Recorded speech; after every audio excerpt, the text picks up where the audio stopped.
Alright, got someone fast today. Practice some heads up.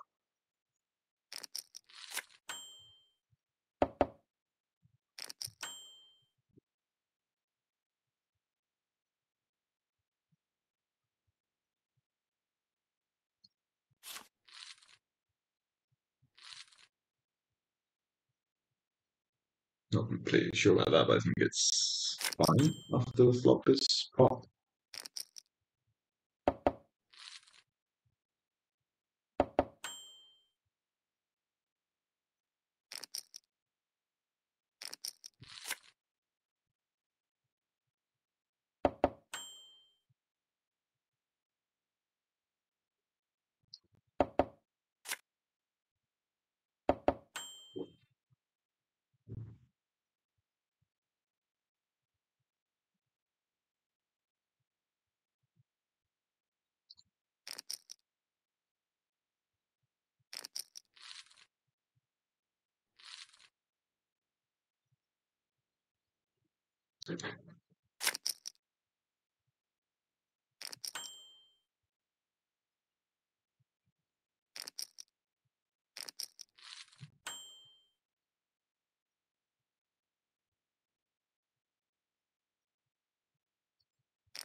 Yeah, I think that 5-2 is fine.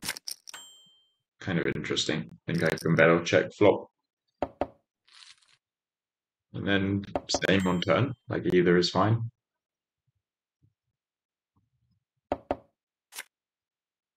And then on river, I think it's definitely a bet, especially when people snap check the river. I think I could maybe bet a different size, but I don't know. I think it's meant to be my side. I think bigger starts being a bit too much money, and maybe smaller, like half pot is fine. But I don't think it matters too much.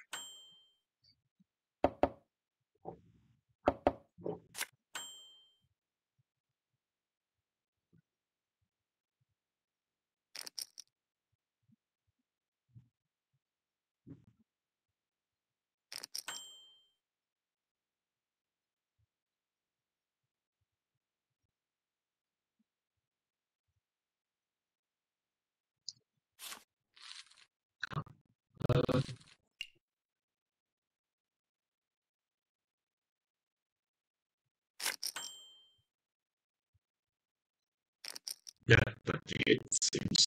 I think I have to just full turn. It's like they can they had like 5, and then out of position, it's kind of hard to get paid if I hit. It's going to be like a 4-liner to the straight.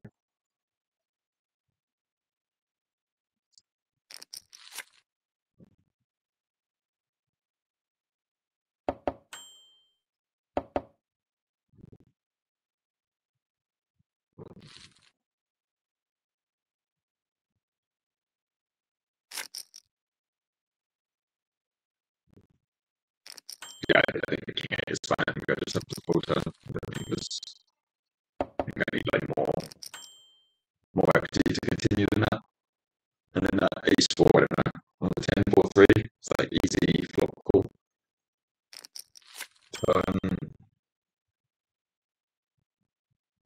it's mostly cool. Like I can still be good. I can still have 4-5 and stuff and be doing that sometimes. And then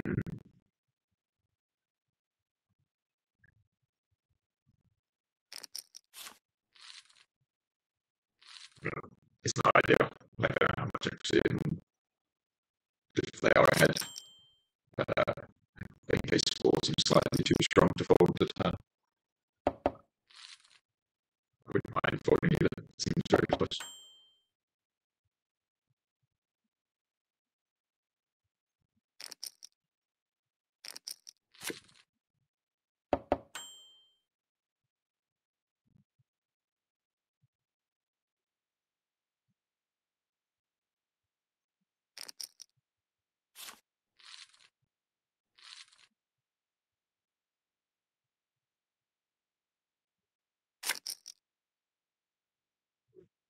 I think that's good with the Queen 5. Like they have,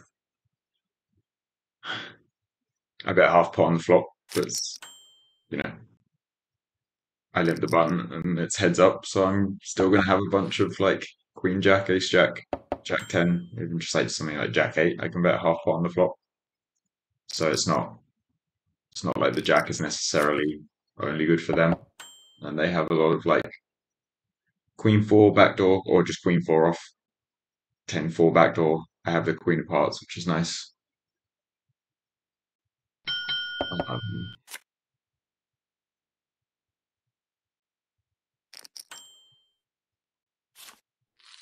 yeah, and I think they fold some just like 9-4 ace highs, pocket twos. So I think it seems fine to just bet the turn with my hand a lot.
Um, yeah, I'm not sure about that. 8 deuce, I think flop seems like probably a bit too weak to raise much. Like I prefer something just a little stronger when it's three-way, and then turn, I think there's not too much need to raise. Uh,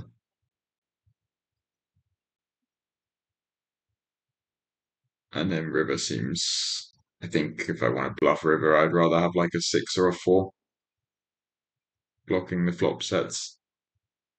And maybe I could call river sometimes, but I just don't think people bluff that line too much, so I'm not looking to make very big heroes.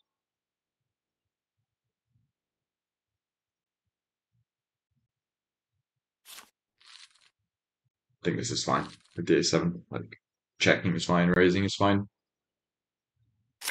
As soon as people don't limp raise enough, then raising becomes better.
Huh.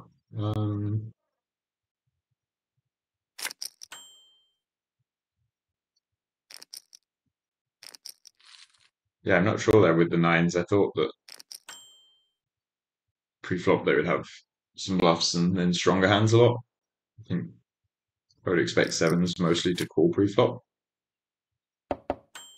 And then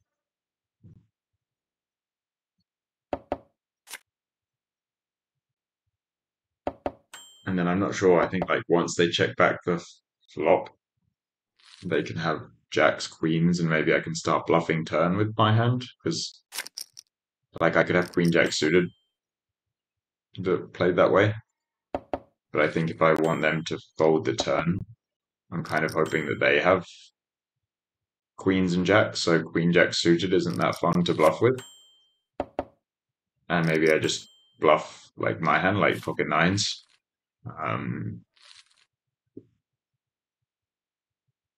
I wasn't sure. I think I'm not meant to do it always, but maybe it's best. But and then on the river queen, I think that they just have queens quite often, or I thought people would have queens quite often, and just didn't bluff.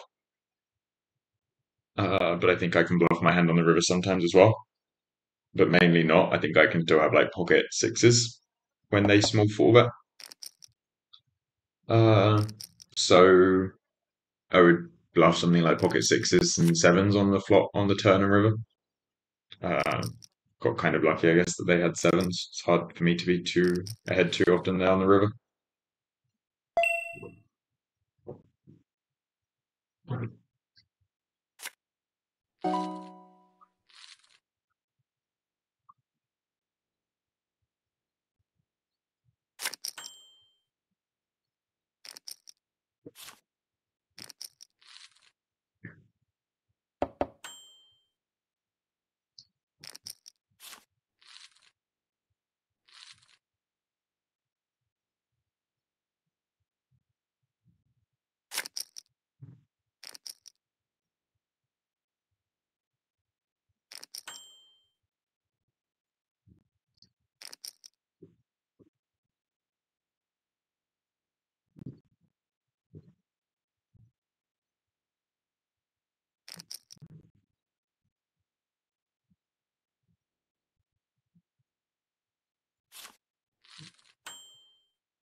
Yeah, at the moment, like when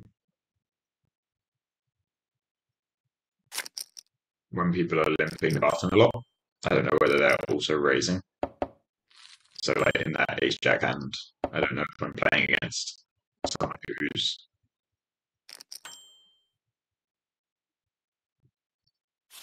limping good and bad hands, and then calling, a lot of middling hands, and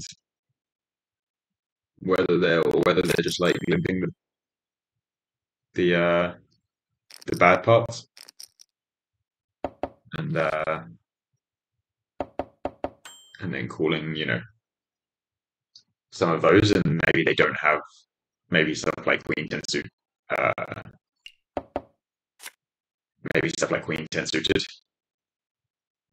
that would connect better with the flop.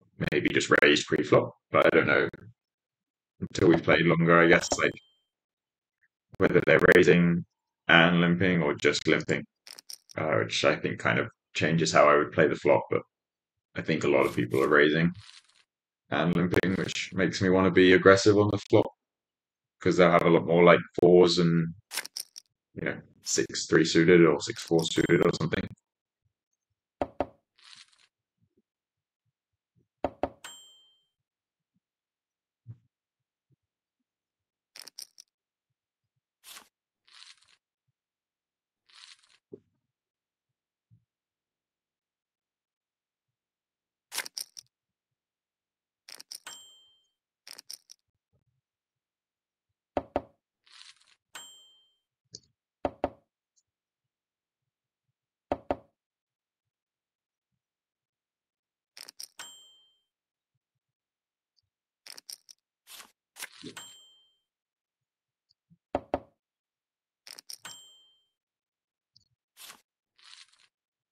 That might be a little loose on the flop, but I feel like they're just kind of limping and stabbing every flop. So I mean, that also might be wrong. They might not be doing that.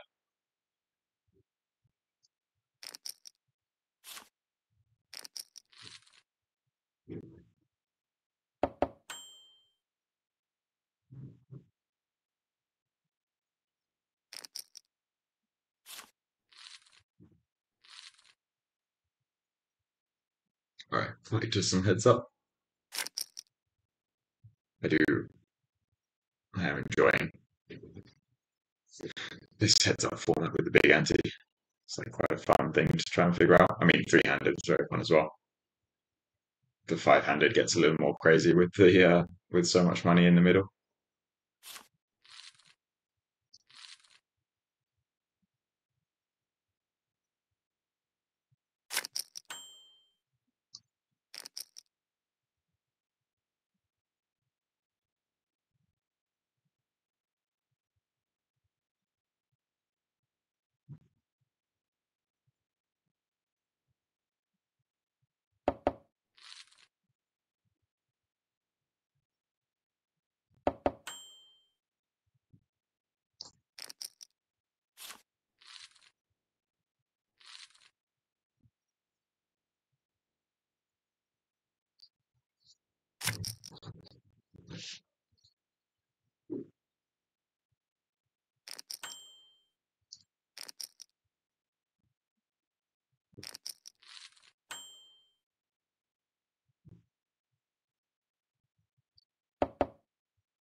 Um,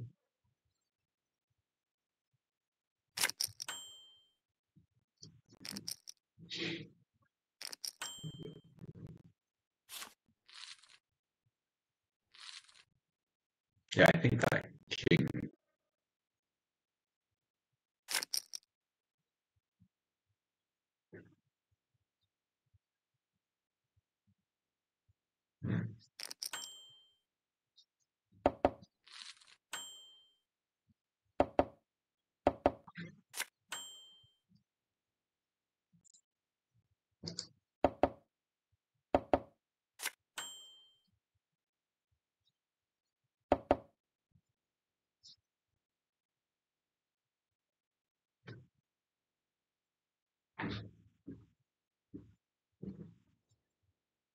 Yeah, I think the king five is like from my hand.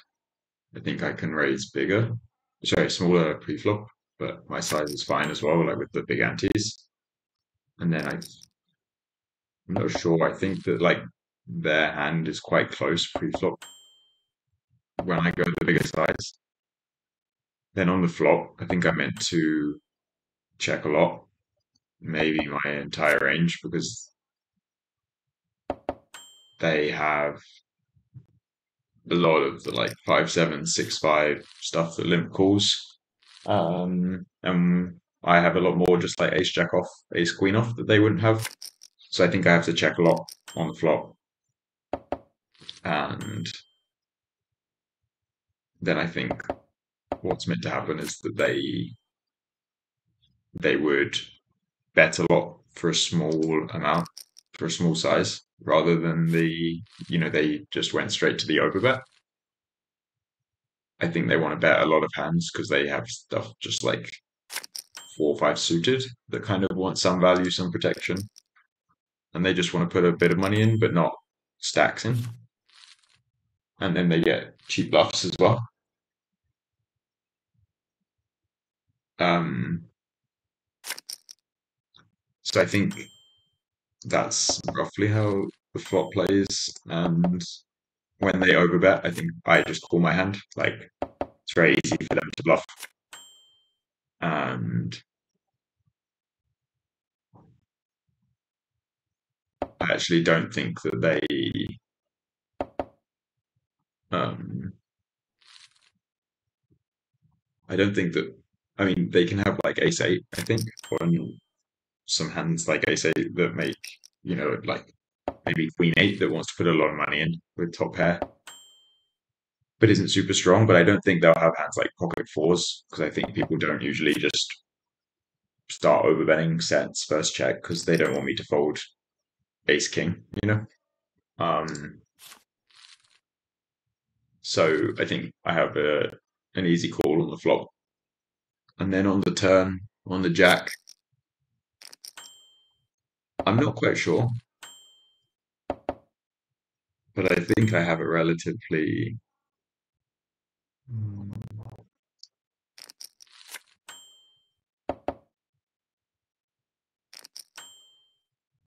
No, that's too loose with the queen five on the flop, I think. But yeah, I think on the turn jack, so it's 8-6-4 jack now.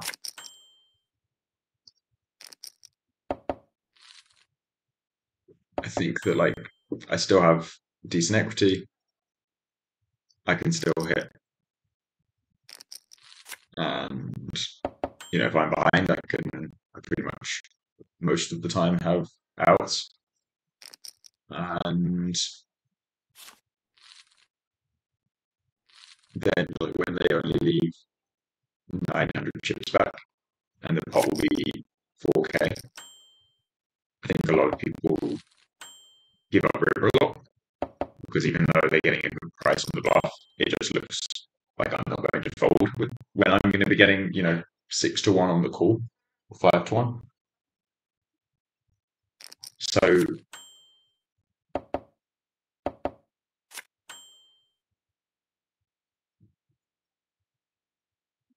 yeah, I think that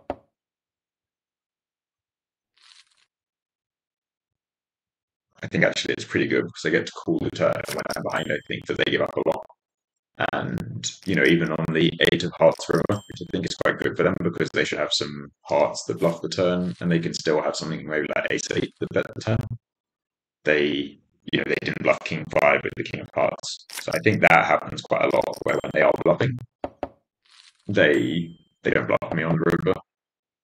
So I think even though it looks very scary, with the like overbet flop and then big bet turn. I think my hand's just strong enough to keep calling.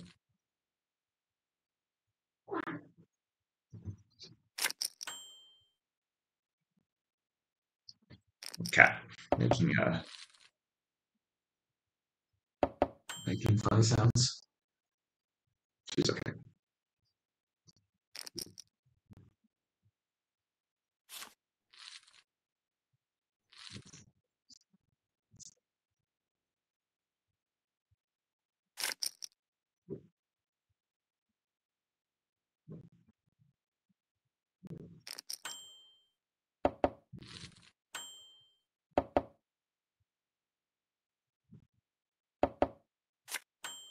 It's quite an interesting game now because they're playing short, so it's like we're playing heads up limped pots, but it's only 4.5 or 5 SPR post flop, even in the limp pots. So it's like quite shallow.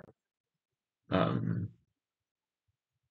like it's 40 big blinds, but it's playing more like 15 big blind stack post flop. So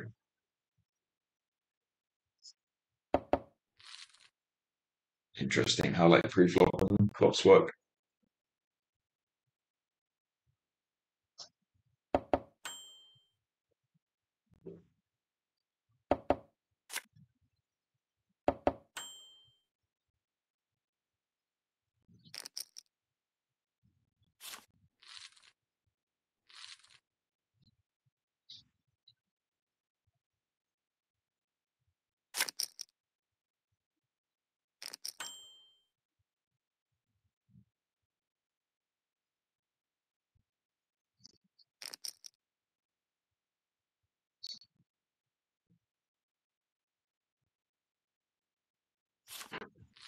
I just clicked the biggest range size there. I didn't see the for some reason.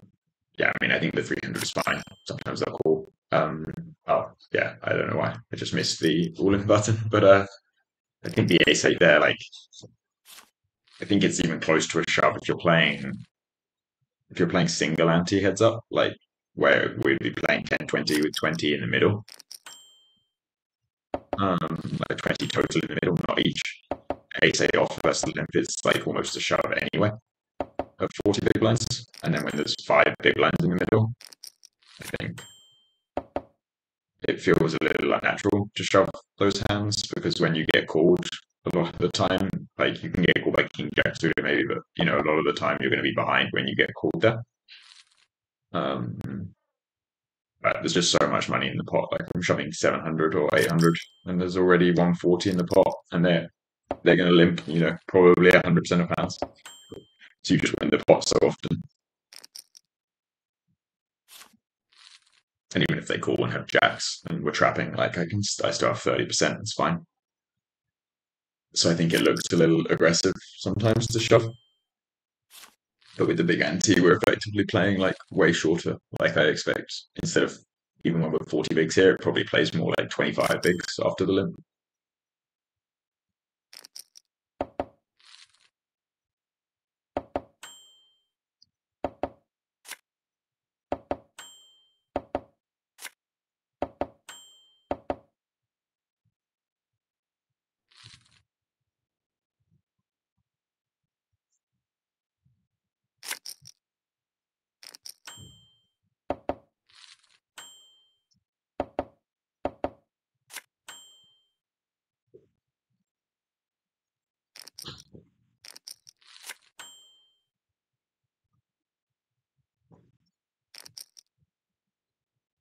I think that's fine. I think once they check flop, I just have the best hand like most of the time. And if they shove river, it would really suck. And I'm not sure what I'd do, but I think just going for 2 streets of value is going to be the play, like almost always.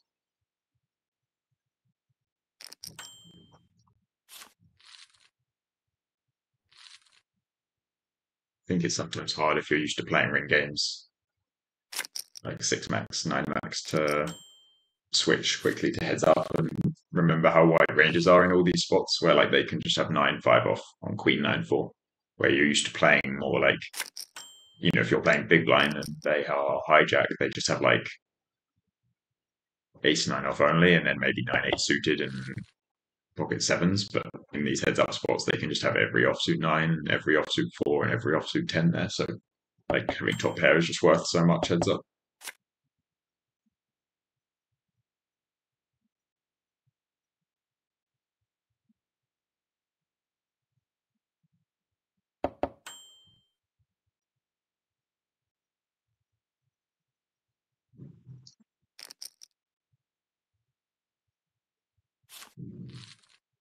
Nice turn.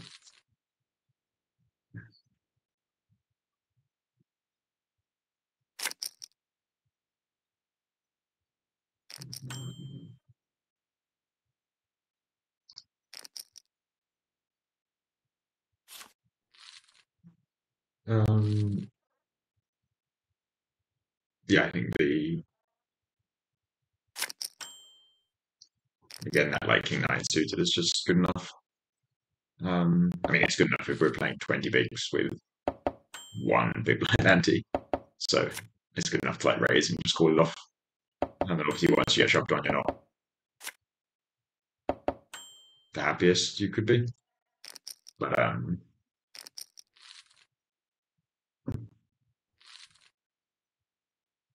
think that's fine. Uh, but yeah, the king nine, like you raise, and obviously if you get shoved on, you're not always good, but you get good odds. They can still have like ace deuce off and pocket threes that you're flipping against, and you're hitting 2 to 1. And there's a lot of value to raise in the first place. Like they can just have nine, eight off and call you, or king four suited. So it's just like the raise line goes really well. And then when they do shove, that's not as good, but um, it's fine, and you're getting great odds.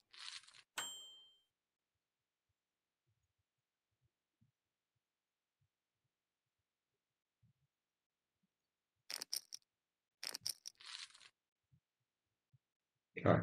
Seems fair. I think same thing as the king nine here. Like, you're not super happy if you raise king jack at 30 bigs and get shoved on, but you just get they limp and call jack and off and stuff. There's just like so much value in the first line. I think that's what people miss sometimes is that when you're raising those spots to call it off, people want to have like um, people want to have like really strong value hands, like ace queen, where it's like happy if you get it in, but when you're playing heads up and you're short, uh, you don't have to be that happy once you get it in. Like most of the time, they'll just fold free or they'll call, and you get a lot of money that way. Um, or a lot of value that way, where you get to play pots, like bigger pots, against hands a lot worse than yours, and then it's not that likely that they.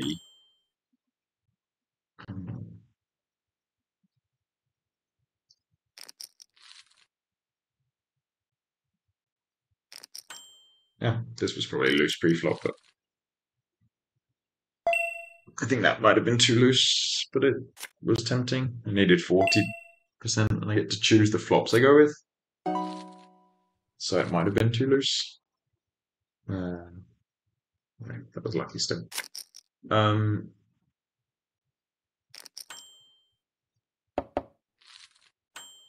yeah, I don't know about that pre-flop.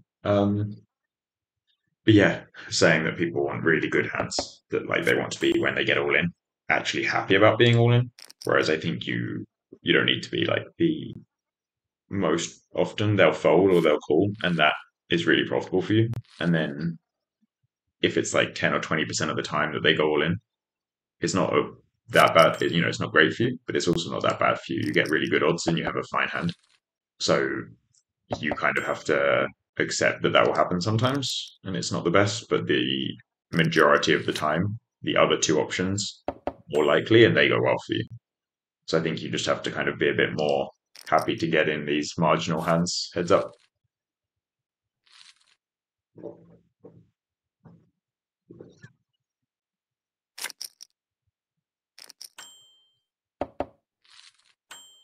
So I think that was bad for me. Like, yeah, talking and autopiloting some decisions, but this, like, when they limp the button there at 20 bigs, especially with the big ante, I'm pretty sure I meant to just shove King Deuce off versus the limp. I think it's one of those situations where King Deuce off doesn't play that well post flop, and you just get a lot of better hands to fold, and it's nice to have some bluffs like that pre flop.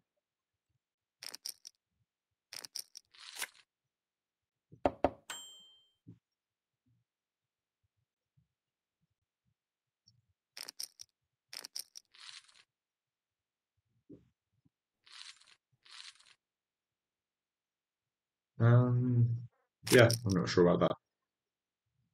I mean, I think my hand seems completely normal. Um, Maybe I meant to go slightly bigger on the turn, like 3/4 instead of half pot. Um, but yeah, other than that, I think it seems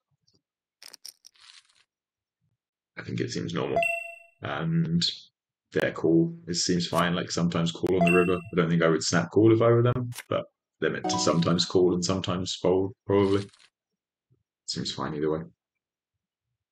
Um, yeah, that's kind of even what I was saying as well with the ace nine off there. I think it's a similar situation that I was talking about where it's not ideal, but like even there, I got shoved on and had the best hand. So you know, if they'd had ace jack, unlucky, but they can have worse, and we just got to go for it. I'm not sure for them, like when I shove 50 bigs, or like not shove, but I went to 300. I don't know if they're meant to get in ace six for that much money, but it seems fine.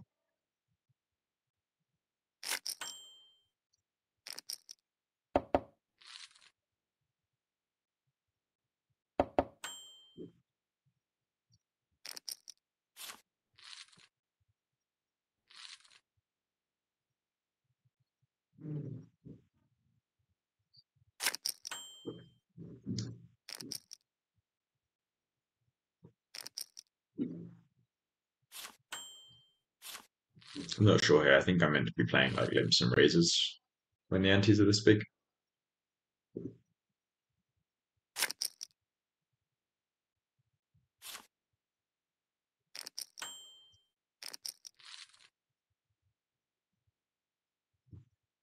Kind of like yesterday. Like I'm not completely sure how the pre-flop works, and I'll definitely make some mistakes. And then especially like talking about previous hands and the game changing from heads up to three-handed. It's hard to always get the pre-flop perfect, but yeah, just do what seems like right in the moment and have some fun.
Um, I did not expect that. So they trapped aces pre and then checked. I think they should just raise aces pre-flop. Like it's tempting to trap because you're not happy if I limp fold, but I also like I can just have queens still and be limp raising, or Jack 10 off and be limp calling and you put more money in.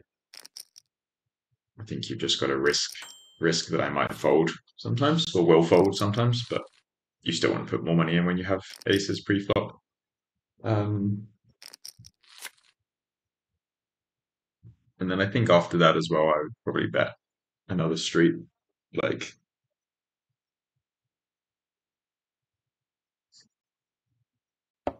yeah, I think it's kind of hard. I think you end up in that situation a lot where then by the river you're suddenly worried you haven't put enough money in and want to bet 200% pot. Um, when it's very unlikely that I have anything good. I think I would just always raise pre-flop and then mostly bet flop because like when you have two aces, it's not as likely that I bet the turn because I'm more likely to have a 9 or a 10 or something like king high that will show down when I check the flop. And the fact that you have two aces means it's less likely I have one. So I think you should just start betting flop yourself as well.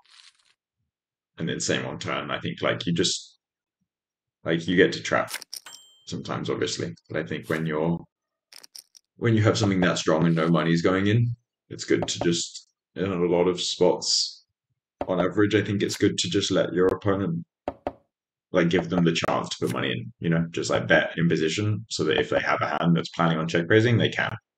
Otherwise, you get to the river and no money's gone in. It's very hard to build a big pot. Um, and even if even if I had something good on the river, it's actually quite hard because then I check. And even if I was planning on check raising versus 2x pot, I might not.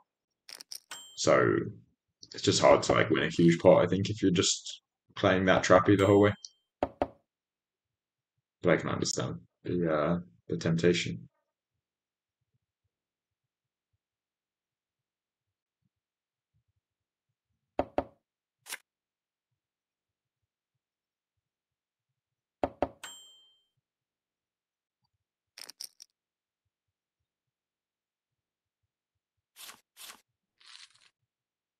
I think that might be a little loose, but kind of think you can sneak those small bets through sometimes.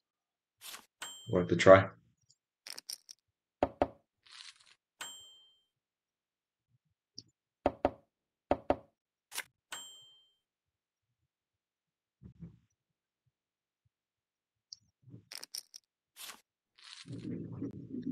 Just hoping they shoved like last time, but no luck.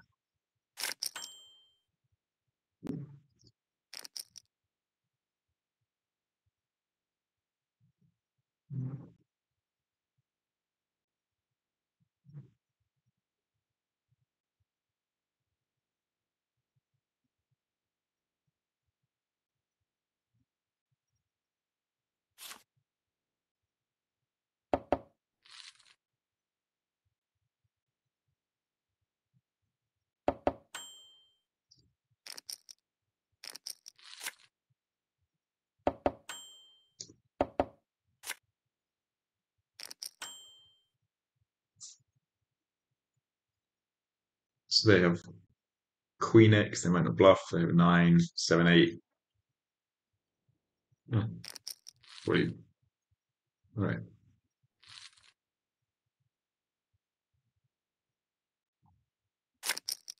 I don't know about that. I think that it's very easy for them to like. I think they would bet bigger if they had trips. If they had a jack, they might even bet bigger if they had a king. But probably it's a king for that size mostly. And then I think if they had a 10, they wouldn't bet as big as they did. Like it would have to go smaller if it wanted to bet. Whereas it's very easy to have like the hand they had, like a 9 that didn't fold the flop, that was a gut shot, a queen, 7, 8, 9, 8, 9, 7, even 9, 6, some like 4, 3 of clubs. So I think that it's just like quite easy because the size is so small, like half pot. They need to have 3 times as much value as they do bluffs. And there's actually a lot of bluffs. So like they can't always bluff the 9, 6. But if people aren't kind of like disciplined and, not bluffing those hands always, which is quite tempting, it's easy to just always bluff, right? Just like I'm not going to win with nine high, and they check the turn, so I bluff. I think if people do that, then I just don't need to fold ace high ever. Um,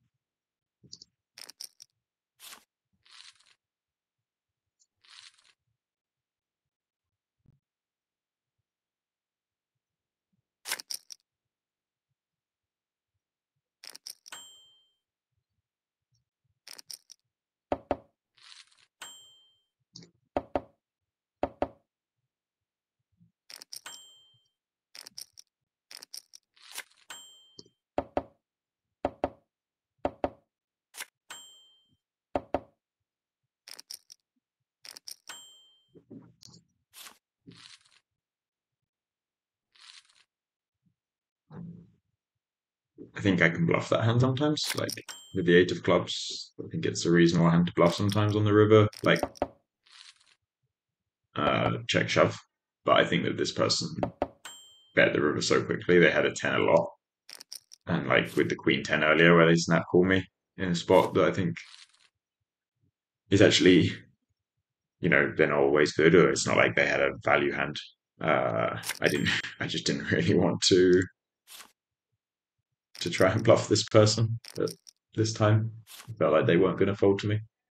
So I just chose not to, which I think is fine. I think it's easy to get caught up these days in like, wanting to have bluffs in spots, but sometimes you just don't need to.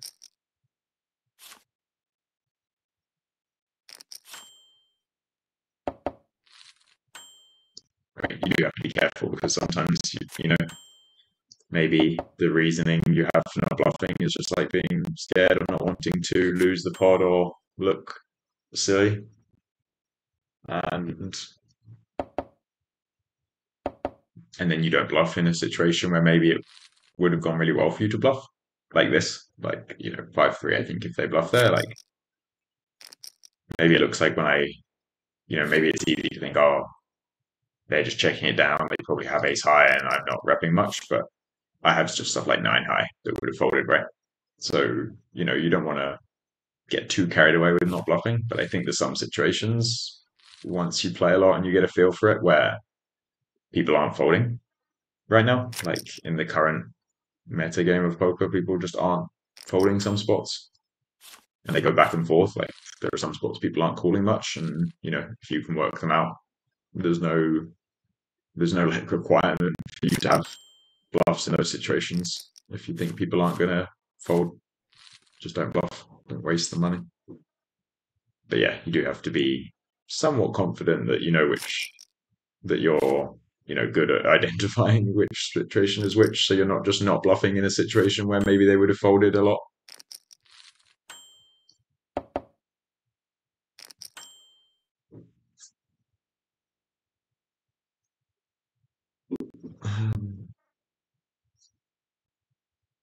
Okay, don't know about that. I think I have to fold, but I also wouldn't be surprised. Like, I mean, it was 1.2x pot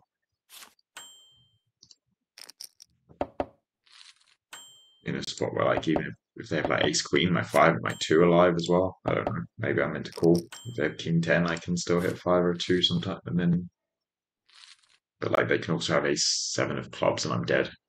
Well, not dead, but ah, seems very close. I think the 5-2.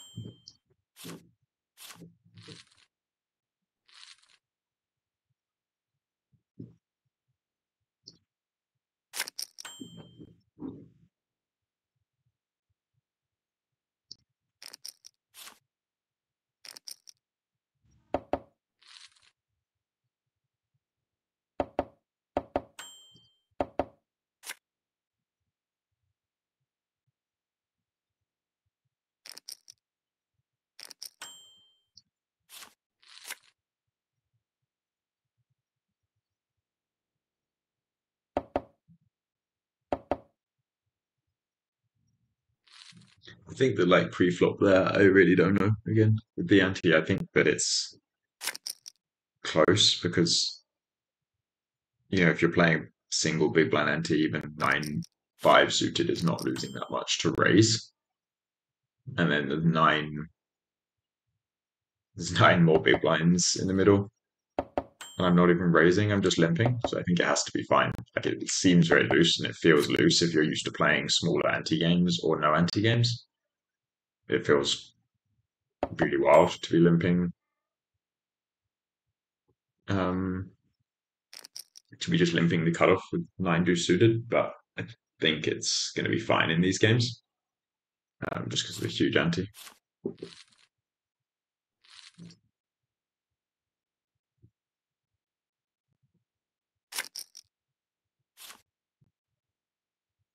it's quite hard to know exactly where the lines are, and I'm not even sure like I could find out easily because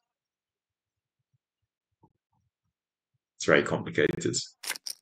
Pre-flop deep, where you're allowing limps, and it can be like six-handed multi-way. It's so complicated. There's so many options for everyone at like every point in the hand that it's just I don't think anyone really knows how the pre-flop works. So, which is quite nice because when you play a lot of poker these days in casinos or online, you're playing a lot of formats that are the same formats and like the same formats as always, the same repeated formats, and people often know exactly how the pre-flop is meant to work, and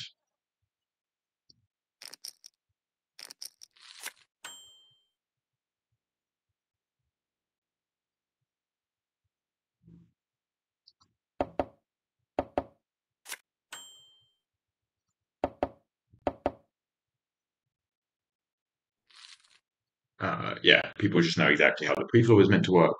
So while there are small differences in how people play pre-flop and sometimes big differences, but generally smaller, you're then playing more of like a post-flop game where bigger differences in how people play a post-flop. Whereas when you play a game like this, where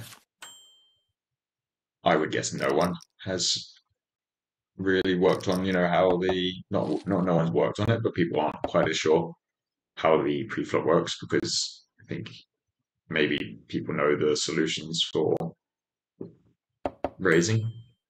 Like if we're having raise only strategies as the is like the button, but the limp is so hard because it makes the tree so complicated that people won't have done much work on it. So you're playing a game where everyone's going to have very different pre-flop strategies, which is like quite fun because it's back to 15, 20 years ago when people were still working out how pre-flop works in no ante games in Hold'em, and you get to play against some very different strategies and like try and figure out what's going in post flop. So it's a bit more like figuring out a new game again, which is always fun.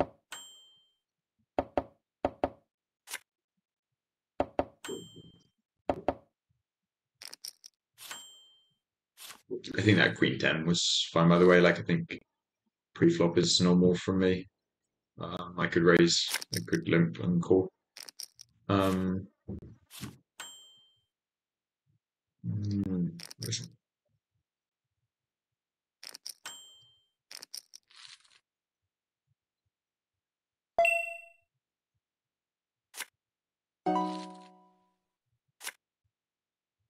um, yeah, and then the Queen 10, like, it's not ideal on the flop points. This person shoves and then this person's still behind, but this person didn't raise me pre-flop, so I don't think they'll actually have, a strong ace or an ace that often.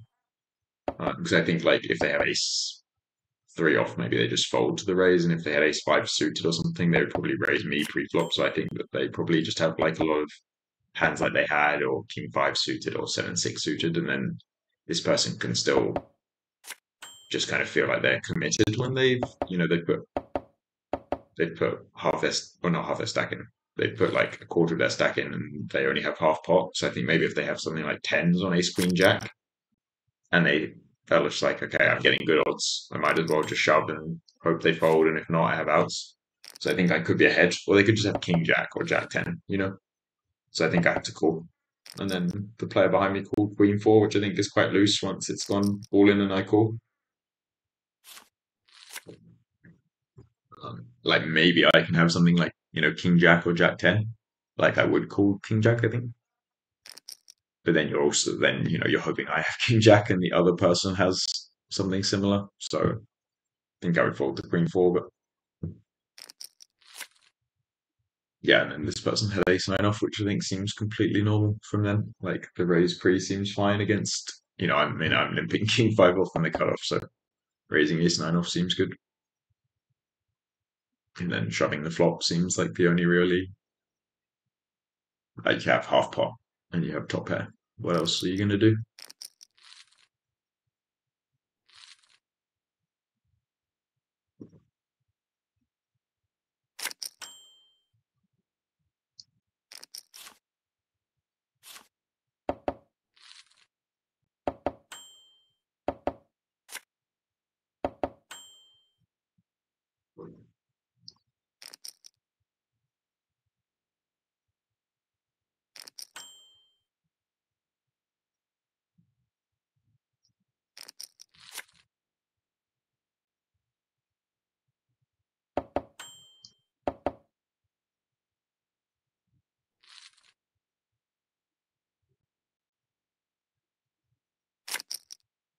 Yeah, I think again that's fine. I think I'm into like always check flop, and then turn I can do either. Like I have the club draw as backup if they check raise, so I can call. And I get some protection. I get check call by like ace high sometimes. Um, I get, even if something like something like queen four, that has an overcard and a gut shot. It's like it's fine if it folds and it's fine if it calls. I get value or I get protection. Um, so I think that and I think if they had like they had 6-5, which I think makes sense to trap the turn, but I think if they had something just like king six or 7-6 that's not a boat, they would mostly bet the turn. So I don't think I get check raised that often. Um, and I think I'm just like ahead a lot and have the flush draws back up. So the 5 deuce bet on the turn is good.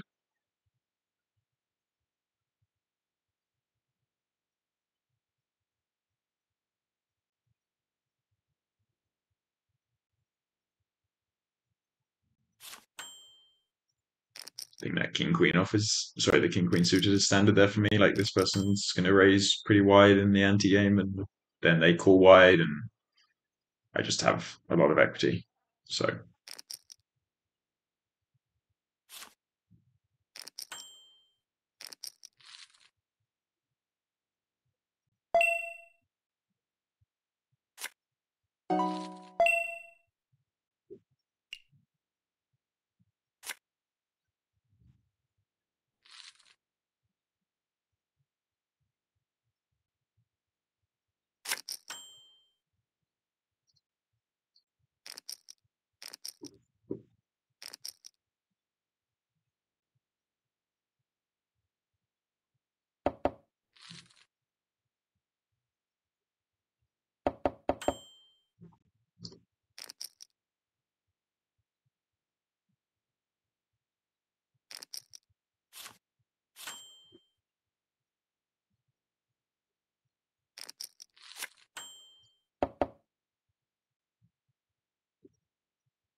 yeah, I think again, like I can raise pre-flop with jacks. I can limp.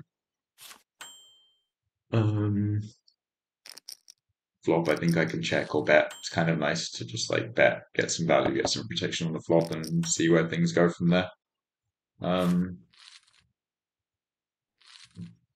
When they raise, I just always call. Like they can just have pocket threes or queen jack, ace five, anything, just like bluffing flop or kind of value protection raising flop, like sixes maybe. So I think easy flop call, and I can still hit a jack. And then turn, once they start betting like over bet, where I can just have a 10 quite often. Like I bet and call flop, I'm going to have hands like mine and then a 10. So I think once they start over betting, I just can fold a lot of my hands that are on a 10. I expect them to just have trips a lot. I think they played the hand kind of fine. I think that they bet too big on the turn. Like when they bet Jack 10 that big on the turn, and you know, you make it easy for me to fold, like easier for me to just fold my hand. Maybe they bet like half pot becomes a lot more tricky for me with the overpairs.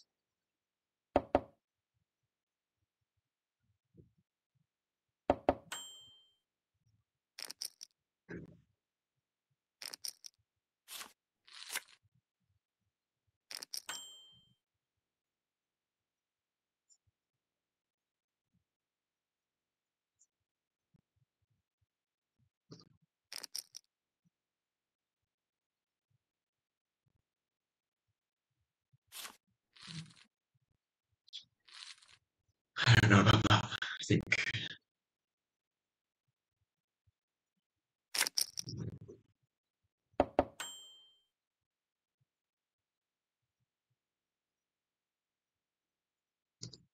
I think I can call the 6-4 on the turn and just like let them bluff. But I thought that if they have something like 7-8, it's close. I guess they might just bluff the river. But after betting so big, I think sometimes people shut down more. Like with the king five earlier, like once they overbet and I call the turn, it looks they know I have something, and people don't want to bluff the river as much. Um, and then if they have just like king 10 that didn't check raise flop three-way, but then just wants to put money in against me, heads up once this person folds, like it's kind of nice for me to put more money in against that. They can have just like jack five of clubs or something that's gonna blast turn, but then not bluff river with when it misses. So I just like nice for me to not let it get a free river. So yeah, I think the 6-4 is close. I don't really mind. I think calling is fine, and hoping they bluff it off on break rivers. And I think shoving is reasonable too. I'm just trying to like stack them.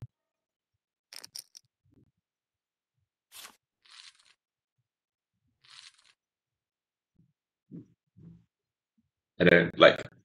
I don't think I'm behind that often, because I think that if they had a better hand than me on flop, they would check raise pretty often. And then on the turn, there's not many hands that, if I don't think they.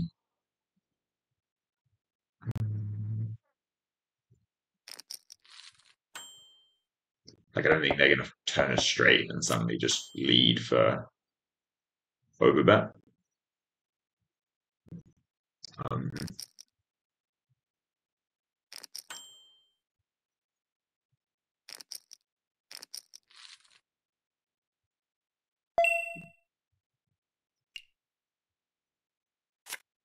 so yeah, I don't think they would just turn a straight, like turn 5-3, turn a nuts, and then just lead for overbet. I think people usually like to kind of let you,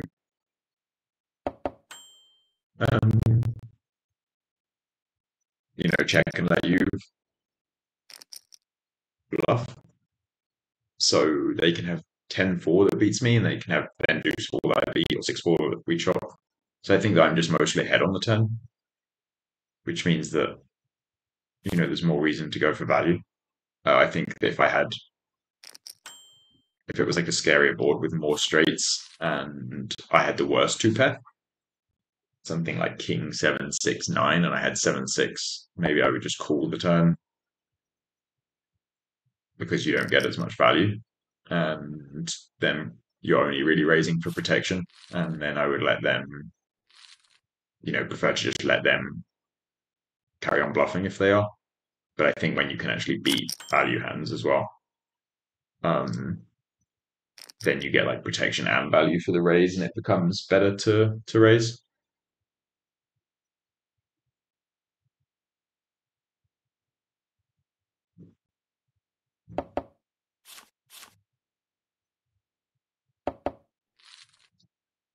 I think that A7 was fine from me. I think like pre-flop, I'm not completely sure when they go 17 big blinds, but the pot's so big.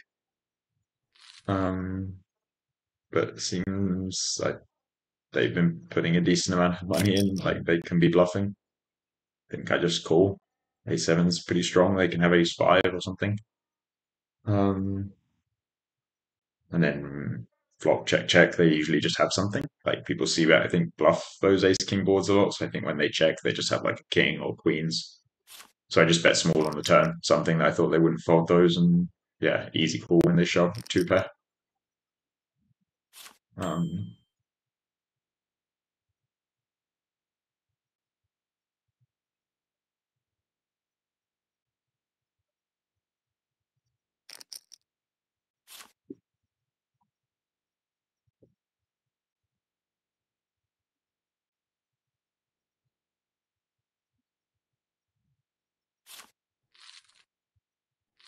I think that's fine. I think it's like normal size there.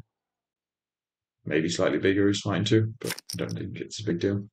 Well, slightly bigger is definitely fine. I don't know which is best.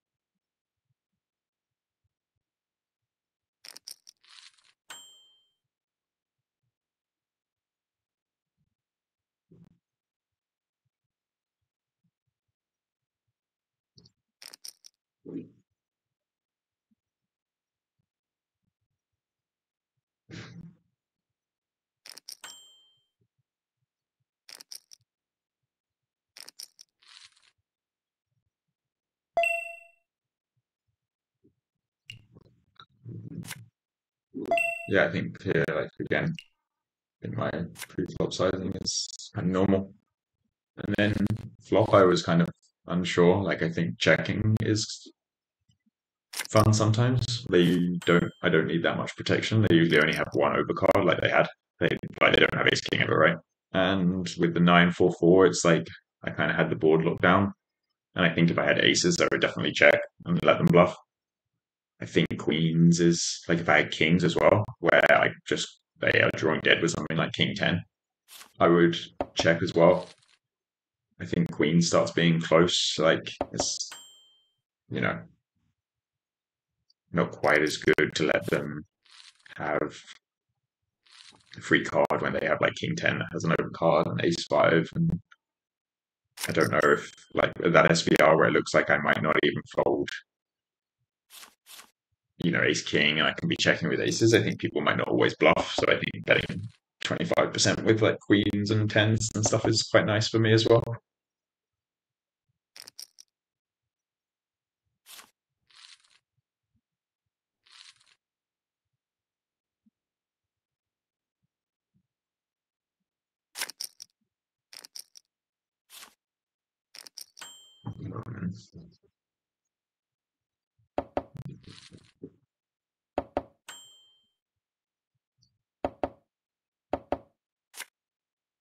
But yeah, I think as well, like sometimes people get suspicious, when you're kind of saying you have a very good hand pre-flop and it's 9-4-4, which is even like a fine board for ace king.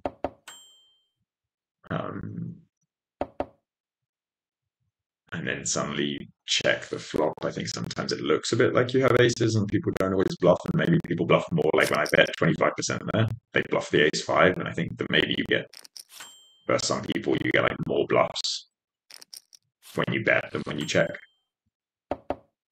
Obviously, it depends on the player. I think the fours is close there.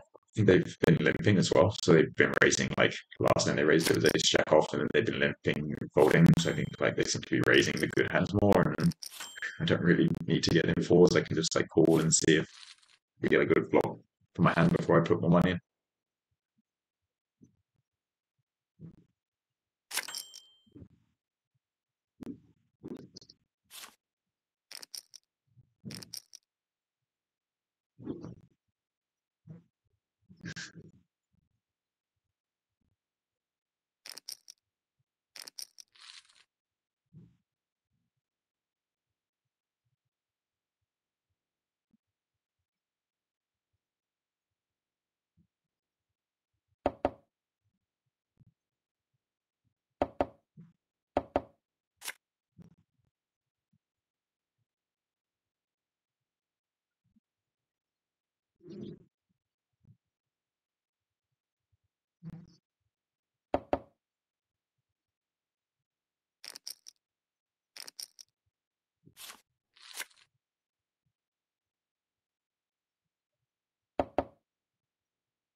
I actually think I meant to play that 9-6 pre-flop. I think I should just limp, kind of same as yesterday. It's hard to like when you're so used to playing single big blind anti games and like playing raise only. It just feels so unnatural to play 9-6 off from the cutoff. But it's like even in a big blind anti game, raising 9-6, raising 9-8 off is fine. Like it's losing slightly, but it's fine. So like 9-6, you can make a straight, and you've only got to put one big blind in, and there's 13 in the pot. I think it's like I just have to play it. So I think that's a mistake.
Yeah, I think again, quite a lucky half an hour of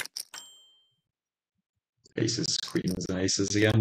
I think the pre-flop is normal for me. Like clearly just three bet and the size is fine. Flop, I think I meant to check, like kind of like I said on the other board, where it's deuce, deuce three. I just have it completely locked, and I want them to stay in the pot when they have like king queen or queen jack and just hit top pair. And when the pot's so big already pre-flop, I don't, even if it checks through on the flop, I don't struggle to get all the money in by the river. So I think I just meant to always check flop and hope they bluff or value bet like they did. I think from them, like post flop seems normal. I would mostly bet tens if I were them on the flop, and I think like turn is kind of I should have thought about that. But yeah, nice play from them. Turn, I think with the tens is kind of close, where you probably want to have like, because I have a lot of ace queen, king queen, and stuff. So I just have overcards, and they have those. I think they could shove, but they can also, if they wanted, just have like a kind of half pot size that would be half of their stack, and they can bluff some jack tens, so that when I do have aces, and I check shove turn or check all, they can just like fold Jack 10 that is now not much equity, or they know is dead. So I think that's an option, like probably the better option, but it's very close for them. I think the shove is fine. And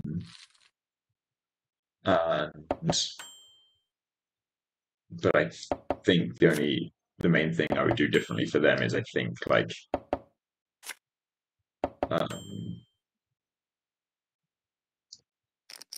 when I three bet and can definitely have worse hands, like I would three bet nines there, and I can just have like ace queen off and king jack suited, and then this person calls. Whereas I think they would probably shove or four bet if they had like definitely queens plus and probably jacks plus. So I think that they're gonna have a lot of like pocket sevens and pocket eights and king queen. I think I would just four bet the tens. Like it's not the most fun, obviously, because I can have jacks to aces, but I also have a lot of other hands and can just fold. And there's so much money in the pot, and this money is like your equity-wise, you're just very far. Kind of autopiloting a few of these hands while and autopiloting badly maybe, but while I talk about the other hand, um, yeah, I think they should just four bet the tens. I think there's just enough value that from the extra person, like if the big blind had folded in the hand, then I think that it's much more reasonable to call. But I think when the big blind cold calls and just puts the extra money in that you're really likely ahead of, you just kind of accept that you're going to get stacked by me sometimes, and you just hope that doesn't happen and protect your hand and get some value from the other player. Like it's so nice for you sometimes when I just fold ace queen off or something, king queen suited, and this player has eights and calls you off. It's just like some good situations can happen. I think the queen four against the 6-3. I think my river bet is fine. I think that I should have thought a bit more about the raise because, like, what do they raise on the river? They didn't bet the turn, so they don't have a straight very often, or maybe some players ever. And they didn't bet the flop or turn in position, so they don't have a flush draw very often. So I bet half pots, they can just have two pair like jack six or queen six or something. But I actually think I should think about calling the river. But yeah, I still don't think a lot of people bluff this spot just because it doesn't look like they can have much value. So I think kind of a nice bluff from them, and I might have folded anyway, even if I thought about it more. So it's fine. Like even if I can get a call, I don't think it's going to make much versus a lot of people. Yeah, nice little. That was a nice little kind of run of cards for a bit. Um,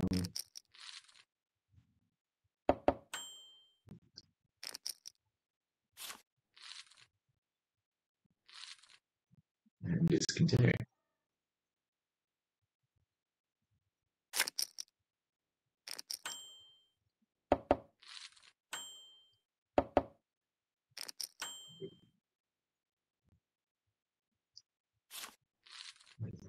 That might be too loose, but they bet very quickly, and I don't think they've been betting every flop. So like, they didn't bet the 6-3 on the queen 10-8 board. So I don't think it's like I have to call every ace high. If they're not, I would have to if they were just limping every hand and betting every flop, then I would have to call. I think, but I don't think that's what they're doing. So I think it's fine. I think that's fine too. 6.5x. I think I would have some bigger raises too. Maybe some like 12x. But I think when you've got like ace queen suited, so strong place to our post, it's fine to just go a smaller size.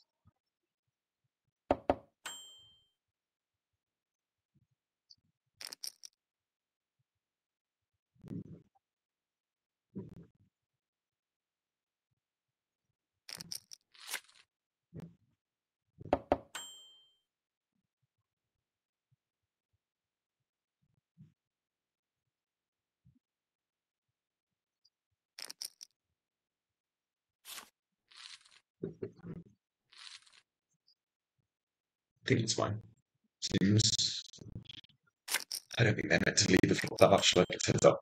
So 9 8 6. It's like I'm still going to open the button with like 9 8 and 6s and 8s and 9s, and they 3-bet those. So it's like might even be a better ball for me. Heads up. Like probably is.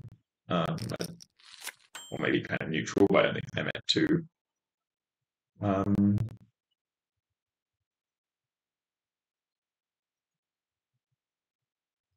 Yeah, I don't think they're meant to lead the flop that much. And then I think my hand's like an easy call on the flop. Maybe I can raise sometimes, but mostly call. And then turn, when they check, I expect them just to have a lot of like, 8x, 9x. They can have some queen 10 sometimes, but I think they just bet the turn with it. So, because when they bet the flop with the queen, it's like queen 10, queen 7, stuff with equity. So then when they improve and now they have top pair and equity, they mostly just bet again, I think. They can have some traps, obviously, but I think that my hand just plays quite well as a bet. Like I have the best hand, I think, very often, and I can still improve to a straight. And then, yeah, I think once they check call, I just like now have the best hand on the turn 90% of the time. Maybe that might be ambitious. Maybe it sounds too high, but I think it's probably around there. When the river is like a complete brick, even though maybe it feels thin.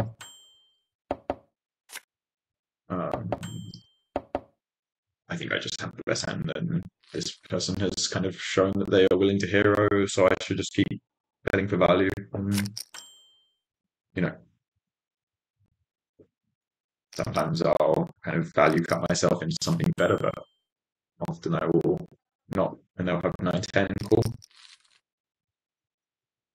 So yeah, I think it's good.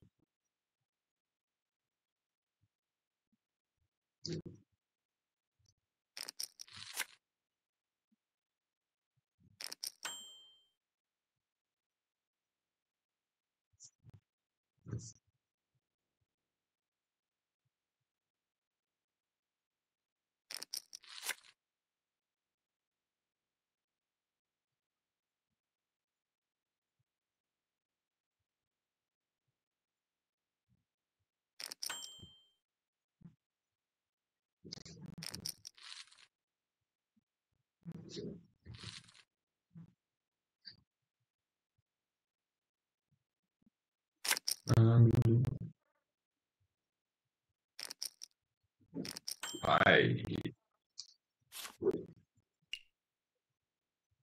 kind of talking about these hands as they go without pulling up these hand histories, but I think it's kind of hoping that I've explained the board or people can remember the board.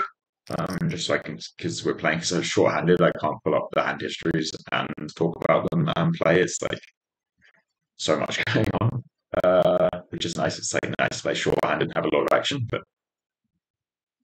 if I have like the hand history covering the screen and stuff. So I think there the king 3 is like I should call. I think the limp is normal. I think the call is close but fine, even versus like 12x. It's just such big antes.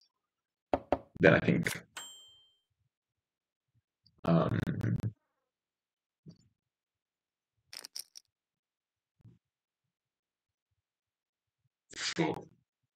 and turn are quite standard for me. And then on the river, if they shoved, I wouldn't love it, but would call when they bet their size. Again, I don't love it, but I think there's even some chance they just have like queens that doesn't really want to, check and not know what to do, and they just put money in, hope I hero with ace 5 or 10s or something. So I think, I don't have 10s though, but something like that, like just ace 5 or 5 6. So I don't think I have a fold river. If they checked river to me, I would shove or value bet. Probably shove. I think the hand from them seems reasonable. Like I think they're meant to.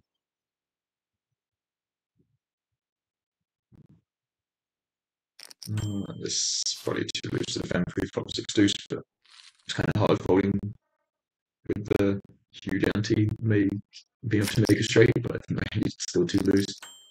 Uh, yeah, what was I saying?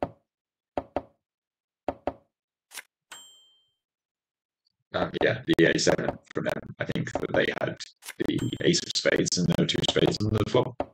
So I think it's kind of nice for them to bet, and if a spade comes, they can bluff, blocking the nut flush. But I think once they bet the flop and turn, and the flush misses, they should probably give up the river because they kind of want me to have something. Like they had the seven as well. Like I guess seven's not too relevant. Like I have pocket sevens that folds river, but they want me to have like ace eight of spades. Again, I don't think it's too big a deal in these spots because I've limped. It's not like I think if you were playing say you were playing a no ante game or a single ante game where I was just playing raises on the button, and then I raise and move off, and then they three bet. I think that having ace of spades would be bad because I would have a lot of like ace ten of spades that folds the river. But I think in these situations where I'm playing limps and raises on the button, I won't have ace ten of spades as much because it would be more in my raise pre-flop. So I think it's not as much of a concern as usual for them. But you do have to be a little careful, like, you know, they didn't really get a run out that improves many of their bluffs. And by the river, they're kind of, on the turn, they can still have jacks and queens for half pot, but by the river, when they bet bigger, they're kind of saying they have a king, so your value is getting tighter and tighter, and your bluffs aren't improving. So you've got to be a little careful and not just like bluff off everything, Otherwise, if you do that, it makes it very easy for me if I know or suspect that to just kind of cool down whenever I have a pair. Obviously, it was easy because I had a top pair, but yeah, I think they have to be a little careful with the A7, but it's probably fine to do sometimes. I mean, it's most definitely fine to do sometimes, but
I think kind of same as what I was saying in the heads up thing earlier.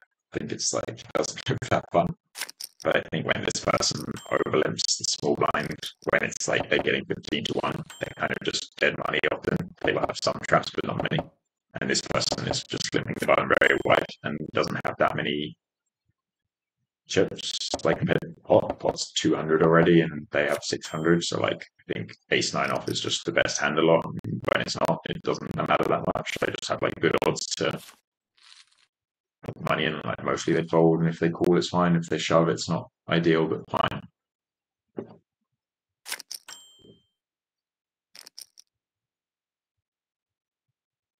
think there's just a lot of spots. I mean, in heads up and three-handed in general, and in poker in general, I think giving me the big anti-games, there's just a lot of spots that you have to kind of gamble in slightly uncomfortable situations, but are good and just like making money, but don't feel that great, especially if you're used to playing tighter games. It's very fun playing like a new game or a new blind structure, I guess. Still holding.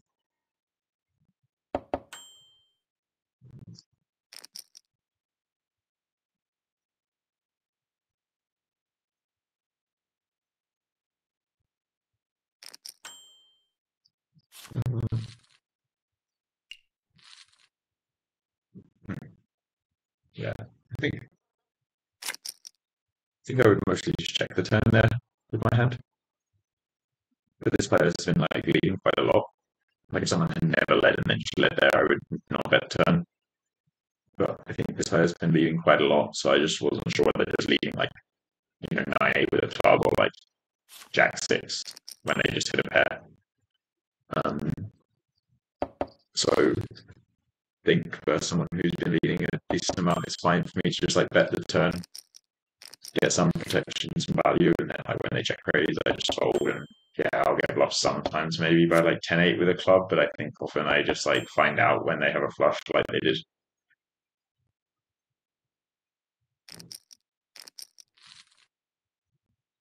Um, so I think that's fine.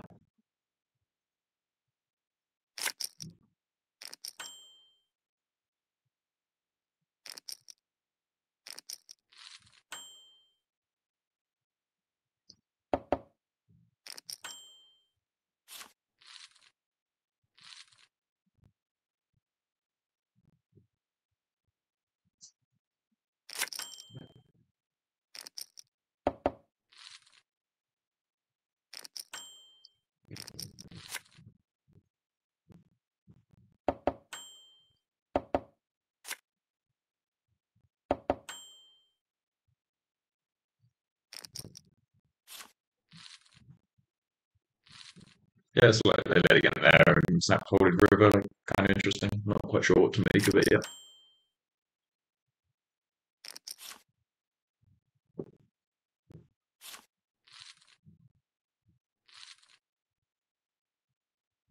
I guess maybe we never find out as they left.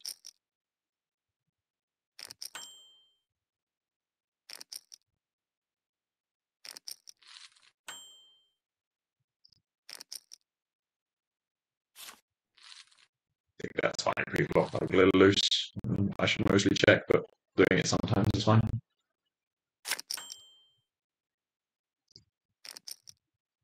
No, I think flop is reasonable. I think there's like some checks on that board and some big bets, and having Jack 10 with the spade seems like a pretty good hand. Big bet, I still can, like, they have to fold a lot. They even have to fold just like, a 6, like 4s. And if they call, I can still improve to, a Jack or a 10, or ideally the Queen. Or I can turn a spade and bluff, or an ace and bluff. Many good things can happen. So I think it seems like a good play.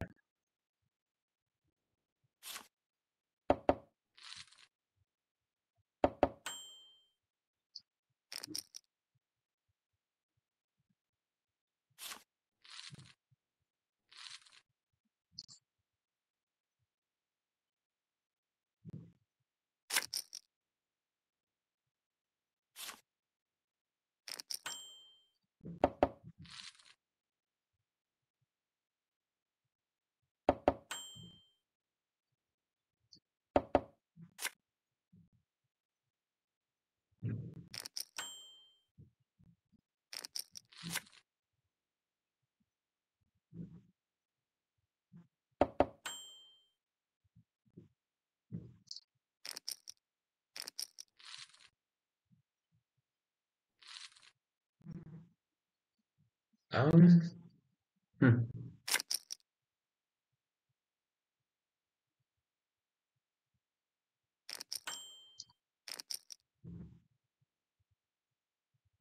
I think that's kind of normal from me. I think I can raise pre-flop, I can bet flop.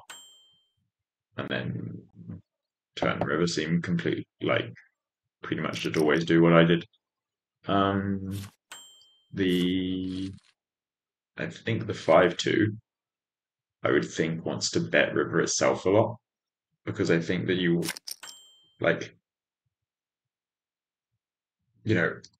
especially if you're not even in a check raise versus three quarters, which is going to be the size I bet quite often, then you don't put quite the amount of money in for your hand, because you would have ideally like to put more money in, right? From three quarters pot. Like I had two pair and you only got three quarters pot. I definitely would have called 2x pot. And I think when you check, firstly, when you have the 5 and the 2, it's more likely that I have a pair on the board when you don't, which you're going to check back. And you make it less likely that I have a bluff, because I'm going to bluff stuff like king 2 and king 5 or jack 5 that had a straight draw on the turn and miss. So I think when you specifically have those cards, you're probably better off just betting, and you can trap some maybe king, like a pair and a flush, or a set maybe. I'm obviously not sure about that, but that's how I would think about it. And it seems like you can, put the money in yourself on the river and just bet 150% and have bluffs, and it's quite an easy swap for you to bluff. You can just have 9-10 with a heart, or 9-7, or jack 5 and straight white spot. So it's the spot I would hero a lot too. So I think, I would just bet the straight.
I think that's fine. I think people,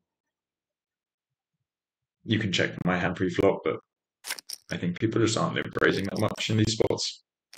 And if they don't, then suddenly those hands become quite good just to raise for value, and I don't get raised off my equity, and I get to just play big pots post flop in position. And then I think the flop is kind of close. Small bet seems fine. I think big bet's fine though. Jack 8-3, if you think about it, actually hits them quite hard when they limp call, because a lot of their offsuit stuff is the stronger offsuit stuff. So it's queen 10, 9-10, jack 10, king jack.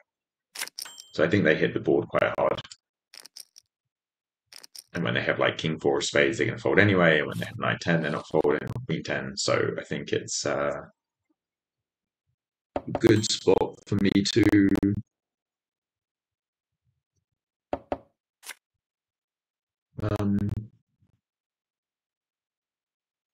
a good spot to size up, and it's not the worst. If they hit something like pocket fours and they fold, but they would have called a smaller bet, it's not that bad, because they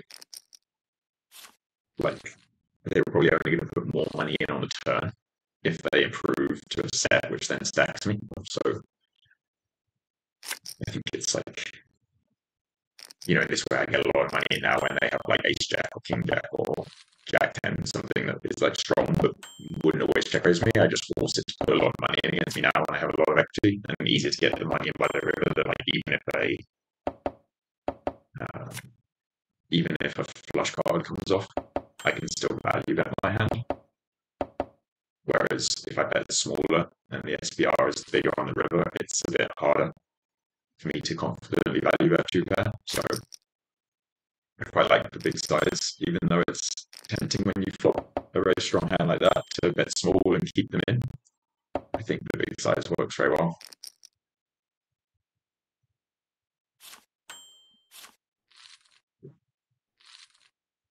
I mean, it's obviously going to be close. I think, like, the value or the EV of betting small and betting big on that board will be very close for such a strong hand, but I like it.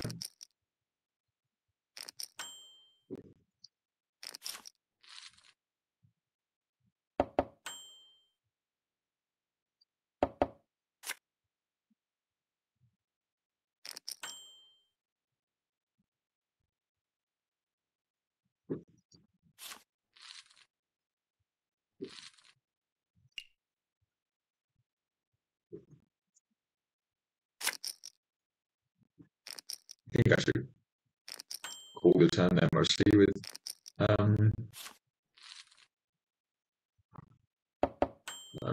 yeah, I think I should mostly call the turn there with Jack 8, but they bet a half pot, and it's not actually that nice. Like when they check flop and then bet the turn, they can already just have me dead, right? Like they can just have ace 10 or aces that trap the flop, pocket 10s, pocket 9s.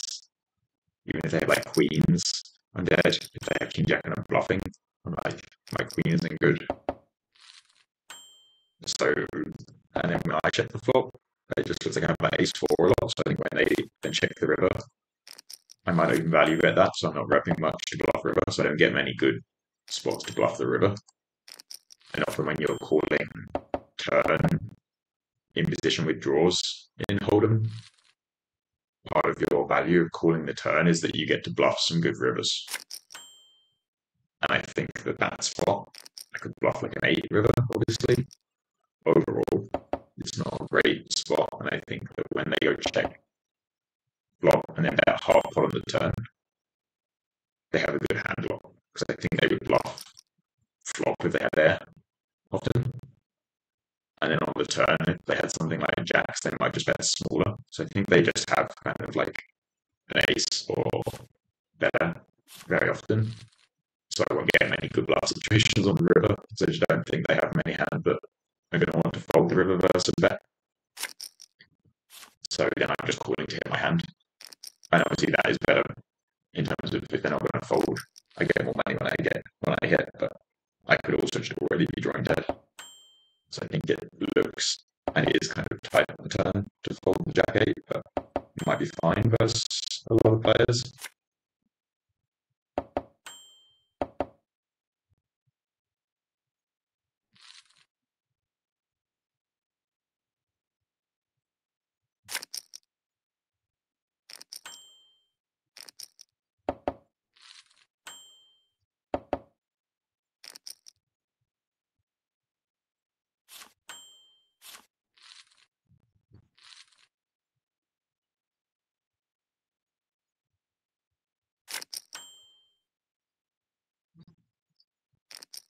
I think 9-3 in the small blind feels kind of loose again, but just getting 12 to 1, the big blind's not going to raise that often. I think there's just like a lot of calling in these spots and just see the flop getting 10 to 1 or 12 to 1 if it goes well.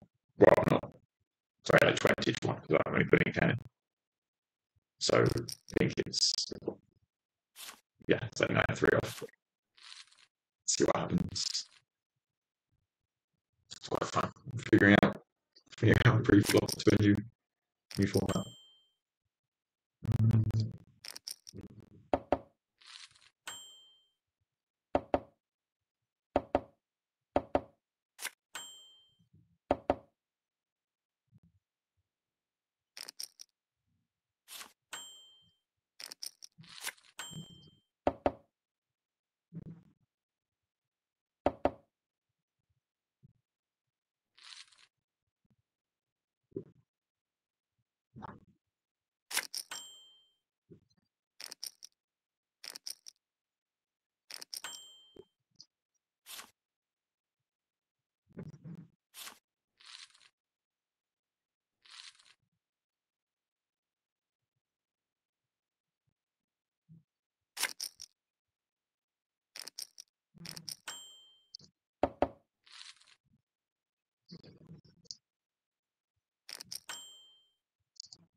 all these situations, like even that 6-4, I think feels kind of close when they only go 5 big blinds and there's 15 in the middle. I think 3-1. Like I would definitely call 6-5 off there.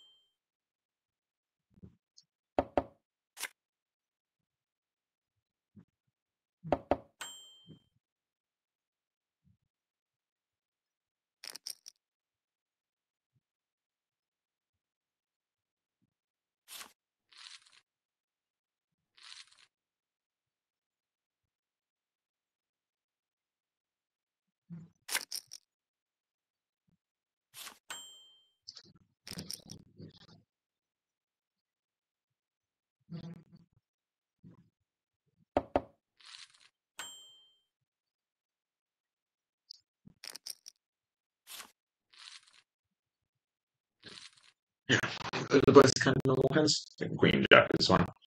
Raise people up sometimes, check back sometimes. And then I think I had to call with limit 3 bets, not great, but they only went 3x and pot. And then flop, I just check most of the time, and turn also mostly check, but sometimes bet. Like I think when they check twice, they can just have like jack and jacks and tens, eights, and I get value when they have diamond or maybe even without. So I think it's good to bet the turn sometimes. And yeah, they just folded. So I would assume. I mean, they could have just had like ace ten spades, but they could just be bluffing as well. Ace 5 off, pre-flop. And I think the king 9 is normal. Like ace 9 8 actually very good for me when for my hand when they don't raise pre-flop. They just don't have an ace very often. So king 9 on ace 9 8 will be really strong. Like I wouldn't be surprised if I just have more than 80% equity. And just thought, yeah, I can probably even bet, way bigger than half pot with king 9. I can probably just overbet the flop and just start putting a lot of money in. Like they have a bunch of 9x, 8x straight draws, and I can just, yeah, put a lot of money in.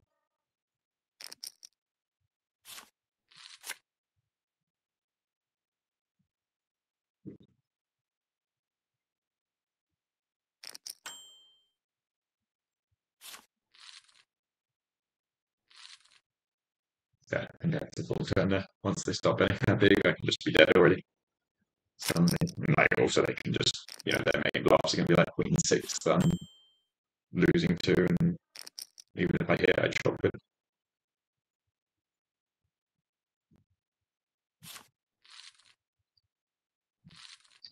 Easy raise with ace 10.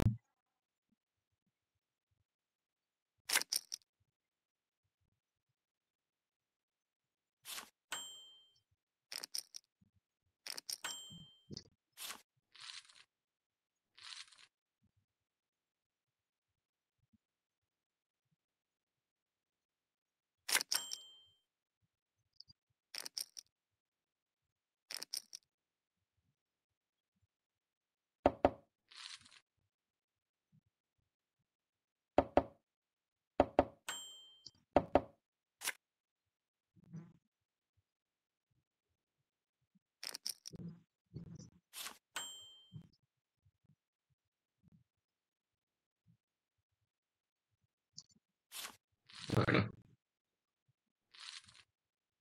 This player's been betting a lot of turns when the flop checks through, so I was tempted to call, but my hand's very bad. And they bet big, and only ace, so it's like kind of a bet hard for me. I think maybe even people who like to bet a lot, might just not bet as often there. Or and even if they have like, Jack 10, 10 8, like I'm not doing that well, and they might bluff me on the river, or I have a very hard hand to play, and if they have value, I'm drawing very thin, or maybe dead. So I think it's fine to just fold. and just let them get away with it if they're overdoing it sometimes. Don't have to always win.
Yeah, I think this is fine. Like, I think the small blind's probably Olympic 100%, and the big blind just has 100%. I probably the button is just like quite a good ball for me. So just stack all the bottom, go from there. You know, meant to do that a lot. I had, King 8 is still quite a nice hand. I can hit King or the 8 and be good. I can turn open and draw with the 9 and 7. Or gut shot and keep bluffing.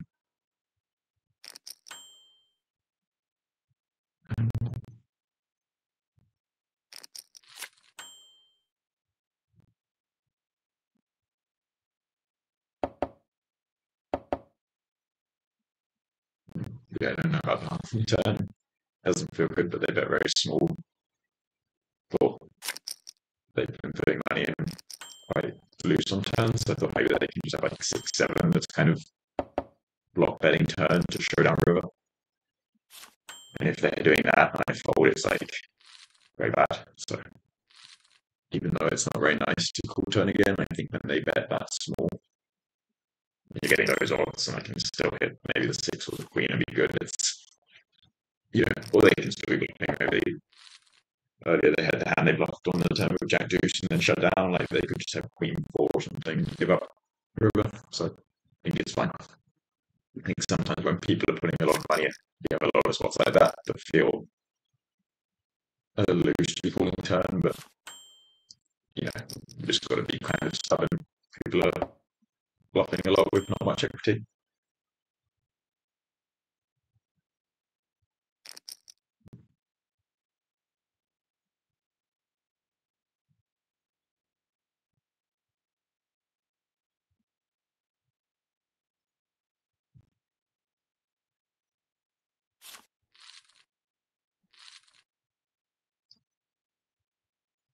It's fine. Again, have a fine hand. Either spades is nice. Have the gut shot. Some good stuff can happen. Either they fold or they don't, and we hook for a 7.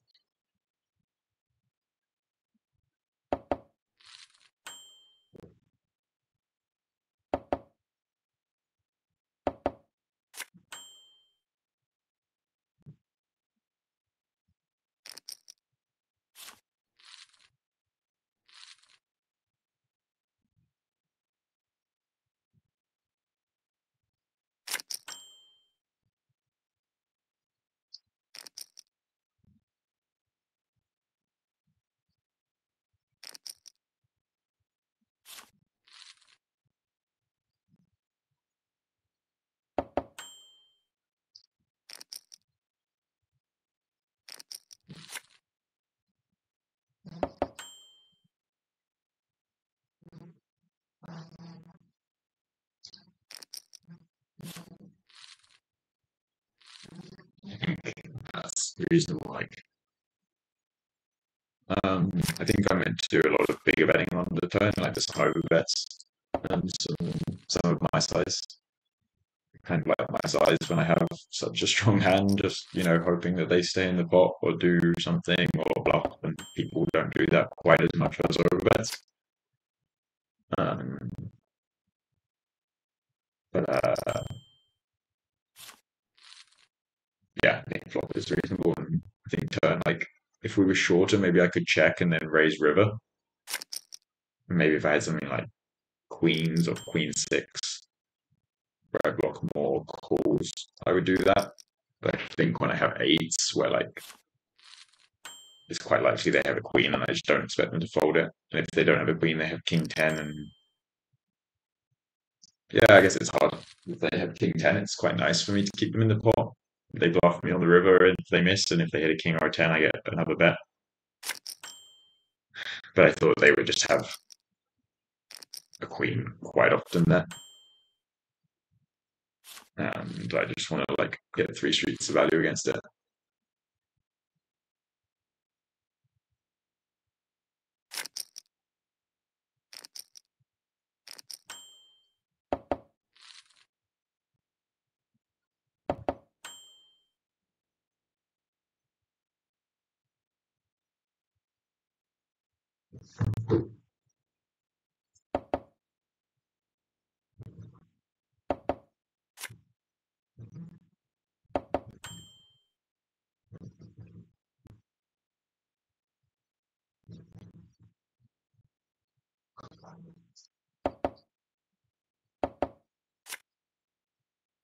Yeah, I mean, I think if I had like, I think we had 3,000 effective. I think if I had like 1,500 effective,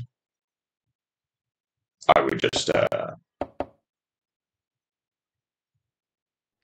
would just check the turn and, and then raise rivers.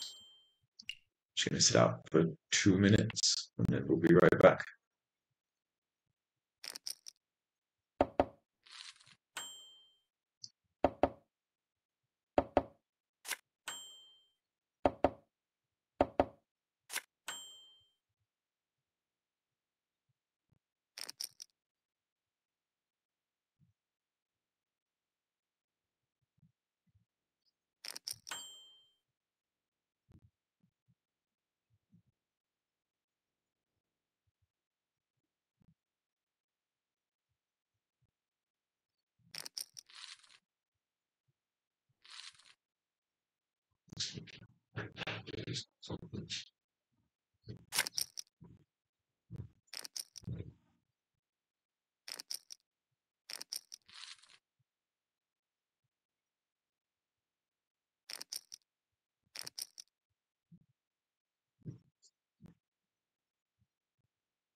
So yeah, I mean, I think that I think that last hand with the ace five was probably quite bad on the river. I don't know. I thought it was unlikely that they would check a three twice.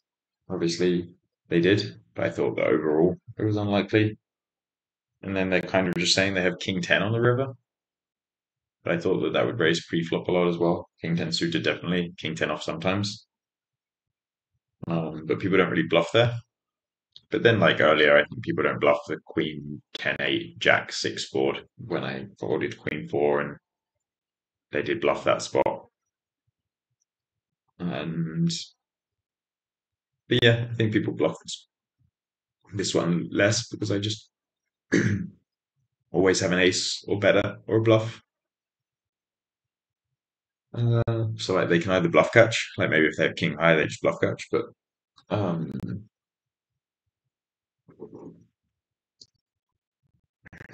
but yeah,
um, okay, back.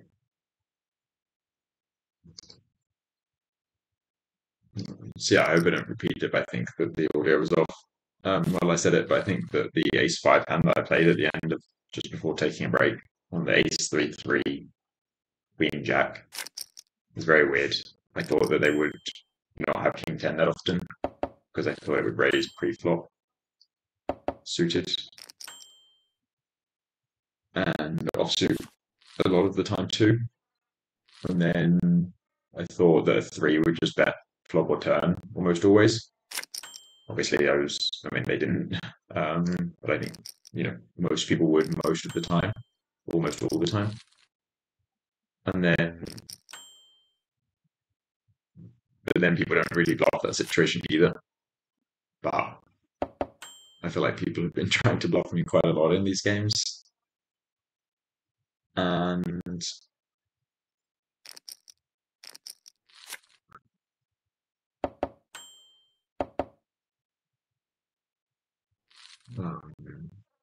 yeah, I think people have been trying to bluff quite a lot. And like the Queen 10-8 Jack 6 board earlier, where I bet folded Queen 4, I think they bluffed 6-3, and I don't think that's a spot many people bluff.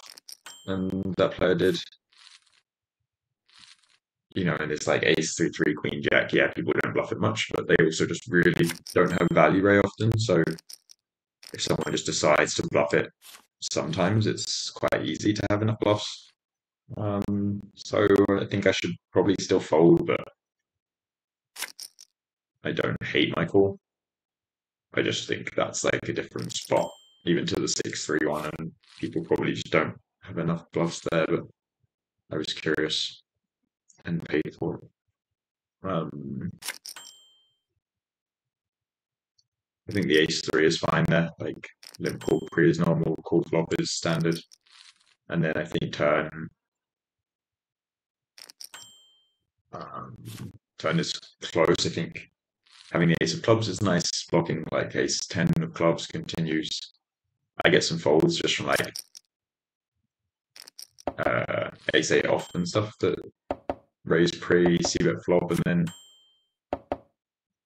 then just kind of tough to continue on the turn. I can still hit an ace. Hit 5. The ace is nice because it's on the paired board with the king. Like if the ace pairs, I don't even lose to something like ace 10 because we just have the same kicker with the king. So, and then they can still have like queen jack, right? The folds turn that would maybe bluff me on river or hit river. So I think the turn bet is pretty good.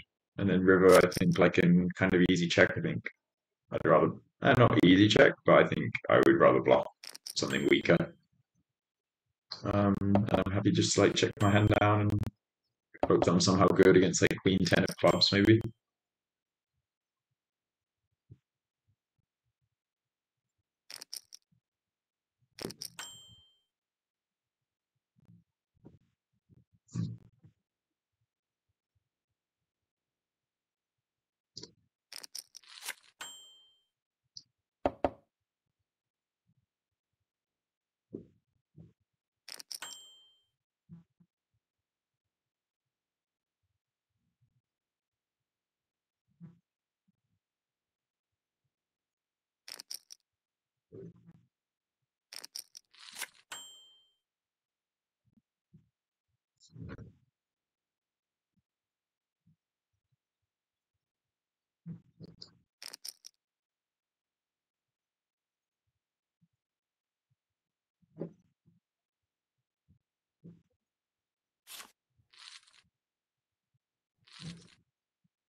It's kind of interesting hand there. I don't know.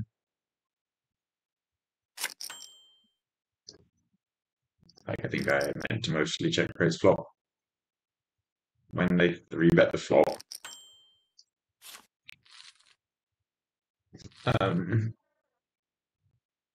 When they 3-bet the flop, I think it's close. Like I'm tempted to just 4-bet, and maybe if they're bluffing, they flick it again, but they probably won't.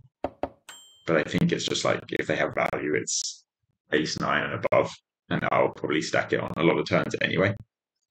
And if it's a bluff, I think they will, once I 4-bet, they will give up.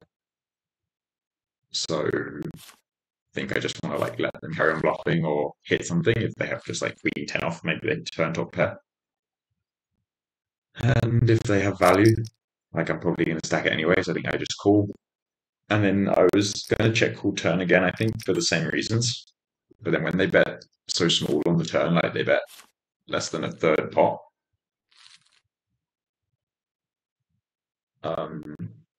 I was a bit worried that they just have something like ace nine or king nine that's just kind of block betting turn to check river.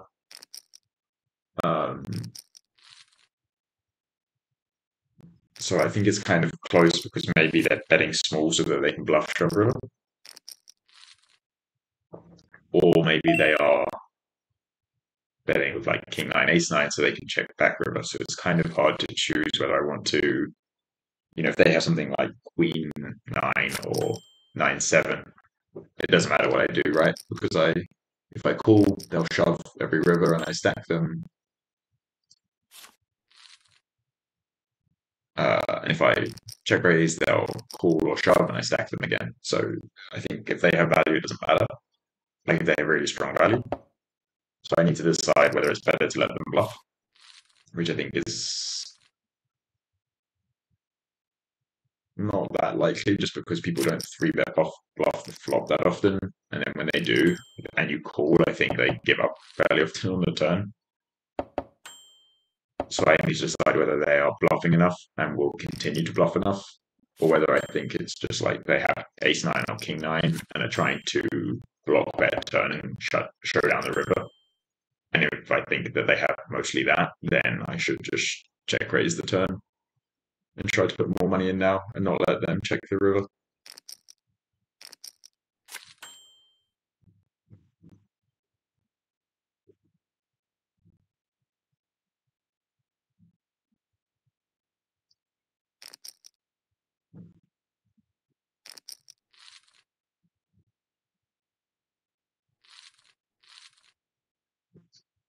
Unfortunate run out for me. I think their hand's kind of fine. The ace doesn't do much either way, and the 8 is pretty good, but they have a lot of draws, but they bet 2 streets call and then miss the river that they fold. So I think it's like,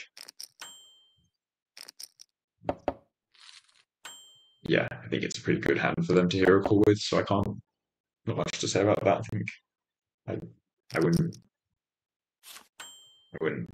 blame them if they called or folded the river there. If you're playing someone very tight, you want to just fold it. But I think if you're playing someone who's capable of bluffing, then calling the river seems completely fine.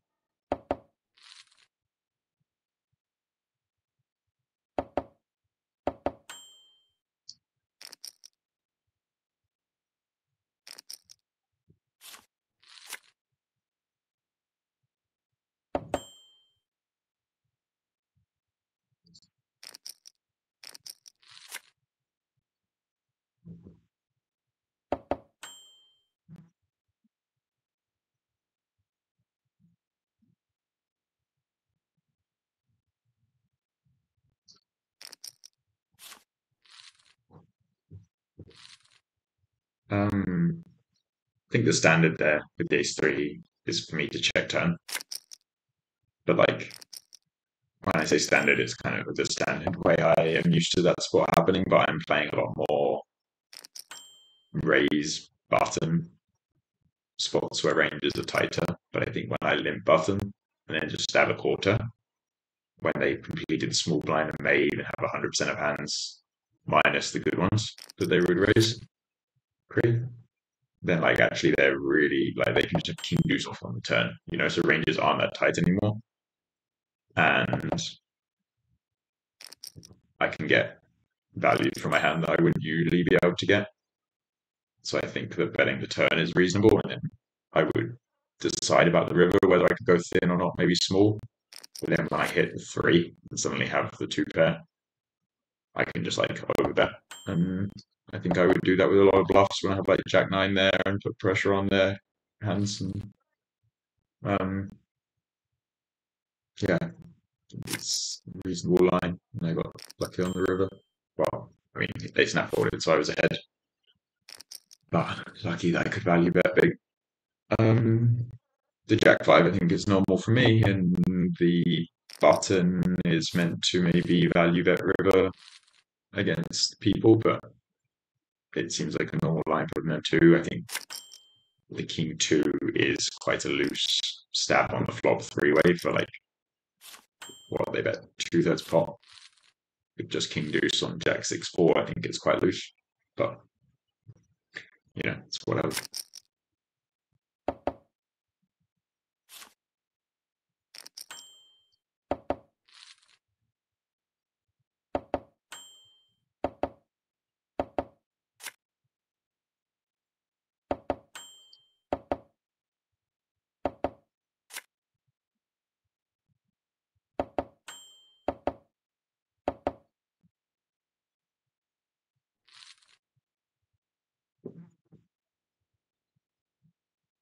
So a funny hand there because they posted and didn't raise.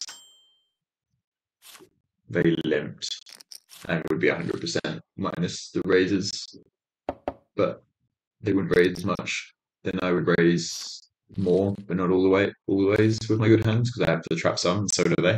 And then they would always raise with their good hands, or should I think always raise. So you have like 3 people with everything down to deuce 3 off probably, but this person has slightly more good hands than I have, slightly less, and then they have even fewer, like slightly less again. So it's a weird situation with like 3 really wide ranges. Maybe I could just bet the flop on king 9/3. Like my 9 is good a lot, but you don't need that much protection. It would have stopped them hitting the jack, but I think my line is normal, kind of standard.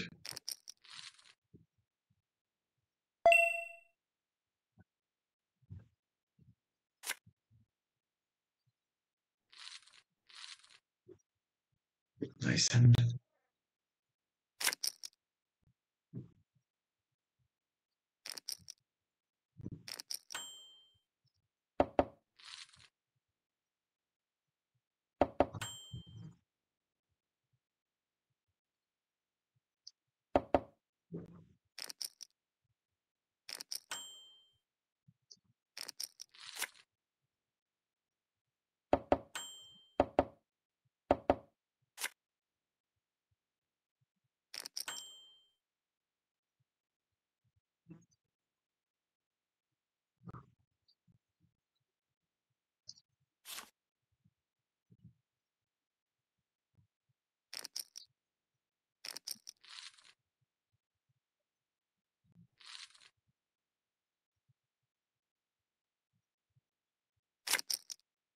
Yeah, quite an interesting hand there. I think that I was kind of tempted to call river, but I have someone behind me, and this person betting quite big.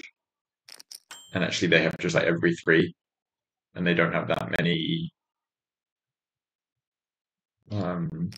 bluffs because they need like 6, 7, and stuff.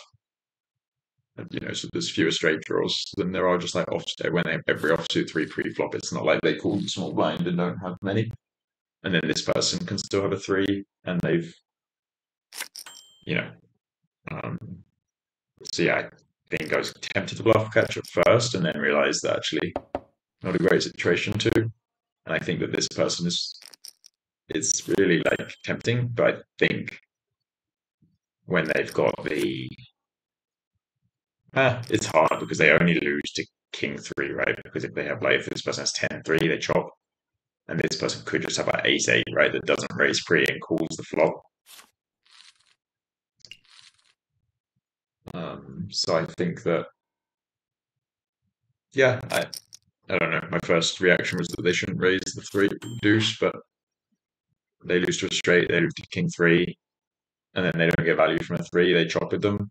And I don't think that this person, even if they have ace-8, they might not bet call it. So I think it's kind of close there. But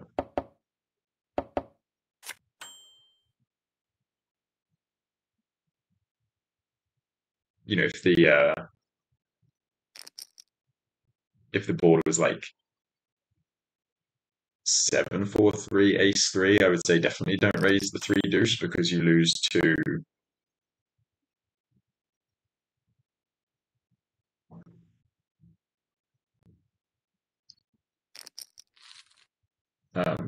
any other 3. But I think when the kicker is a queen and you're trying to get value from ace eight. But if you're wrong and they have a three, well, not wrong, but if they do have a three, you don't even lose. You chop unless they have king three or boat. It makes it a bit more tempting to raise. But I think I would still call.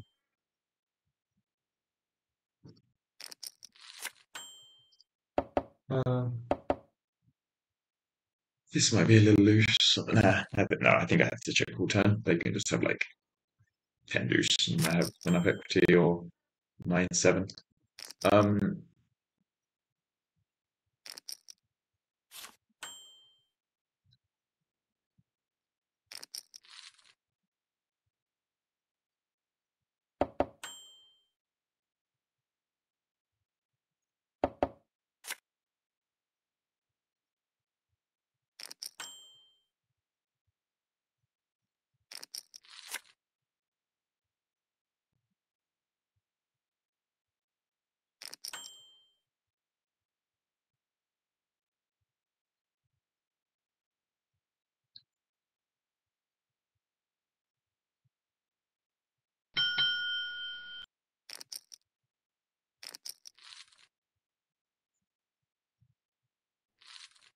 I thought I thought I was going to lose the river there when they called that quickly.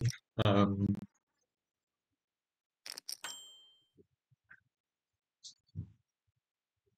mm, yeah, I think pre-flop with the 5-4 is fine for me in terms of, again, like big tees. I think it's just they only went 4.5 big blinds, and the pot's already got like 9 big blinds in. I think it's good to just like fall and see what happens. 5-4 can make a hand, make some straight draws, trips apparently. Um, and then I think, yeah, flop. I think check. Like that's a board where people can do that. What they were doing with the kings, where they're trying to check raise. So I don't want to get bone off my hand. Um,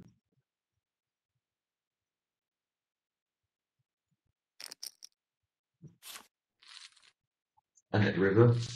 I was tempted at first to call, but I don't know. I think I thought they would like suspicious line, and they check the flop and then bet small on the turn and then half on the river. I thought that actually, like, I thought I was going to get them have just like a boat a lot, not a lot, obviously, but they would have like queens or nines, and I thought that they wouldn't even wait. Like when they have something just like jacks, that I think is more common for that line, that they wouldn't even call it much for us to shove. But then thought that maybe they can have the hand that they have where they're trapping flop or ace queen, and people they haven't been wanting to fold much, so thought that in the end my hand was just too strong and I had to just shove. And luckily I did, because they did not take long to call king, so lucky river for me.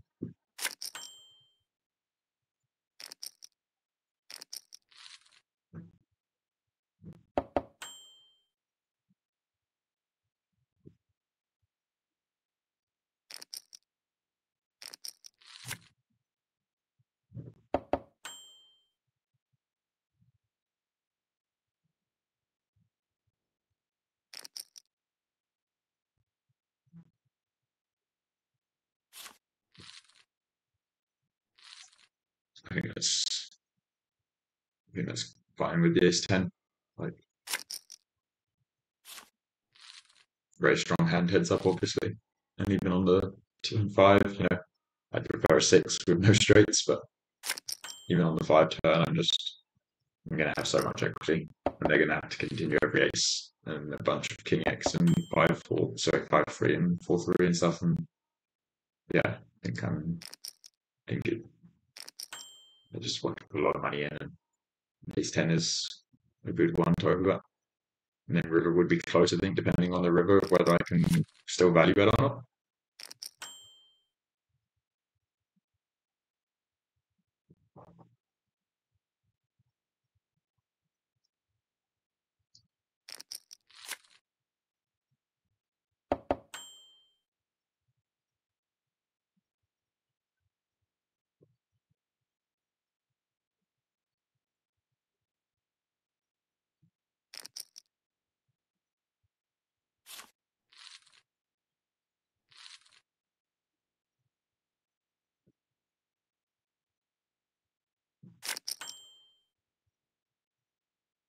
tricky. Quite a tough spot to bluff there for me on the king 4-4-8 with no flush draws. Like,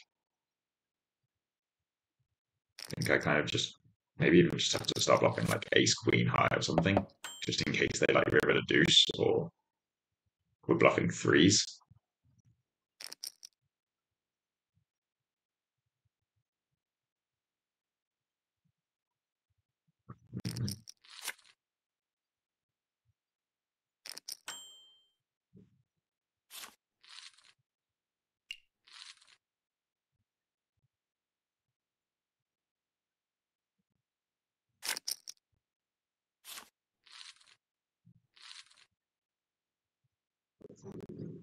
Uh,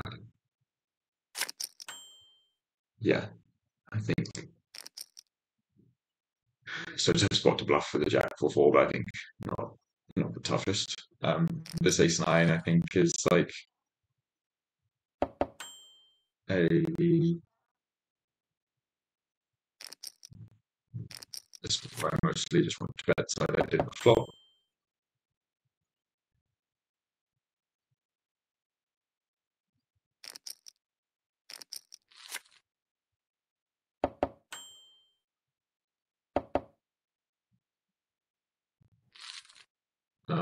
And then the turn, I think that like I could start checking, but I think against a lot of people, it's just people are a bit too stationary on the flop. Like, I actually think they're meant to fold their hand, the queen three on the flop. And I get more value. Like, so I'm just have higher equity than I would against someone playing very disciplined or against a computer or something. And so I think I can just start. So I think I can just start value betting my hand on the turn. And then river, like, I mean, I quickly folded. I should probably think about it a little, but I think that they're actually, yeah, they can have like queen jack, queen 10 with the club. They're meant to fold their hand, the hand they had on the turn. So I didn't think it would be in there. And then they have, a lot of like, they can have jack x, 10x, and queen x clubs. So then they don't even always take the bluff line. Obviously, if they have their hand in there where they call flop and turn with the hand they had, then I should be definitely calling the river with everything, I guess. But yeah, I thought that they wouldn't have those, and I would just call something like ace nine with the nine of clubs, where I actually block value, and that like folding my hand would be okay because I have like value that, and then I have some stuff that's already valued I can call, and then I have my flushes that like 6-5 of clubs that I was blocking turn with that will call. But yeah, I'm still not completely sure because I guess even if I have something like ace queen with the queen of clubs, it might be a worse call blocking the bluffs. So I don't really know, like, and even maybe like ace king isn't that good because maybe he bluffs like king 10 with the 10 of clubs.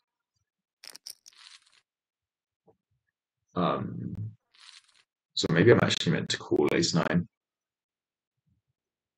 And I played this player yesterday and they're capable of bluffing. So yeah, that might have been a kind of mistake from, well, doubt the fold is a big mistake versus general people.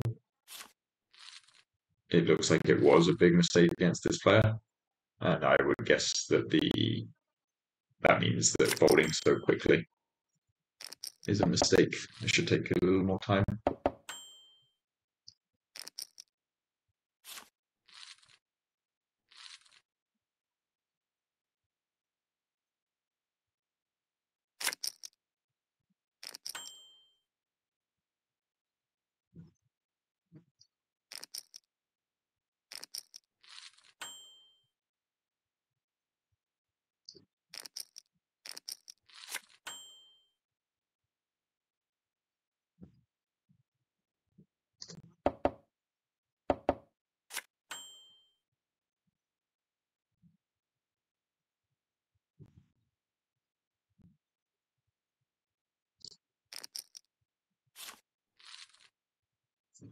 I think that's fine. I can bet or check turn. I think both seem fine.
so much to think about with heads up when you're playing every hand and ranges so wide.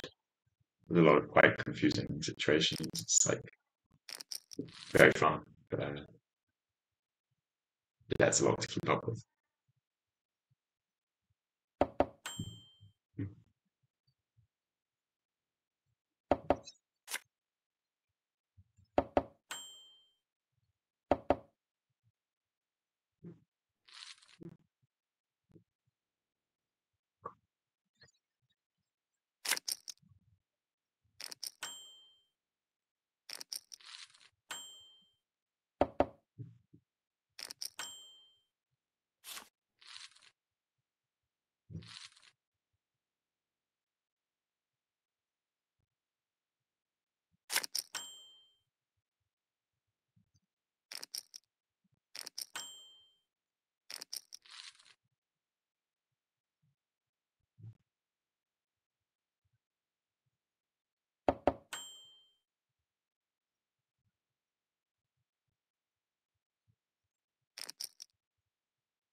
Yeah, I think that's an interesting hand, like the ace nine, where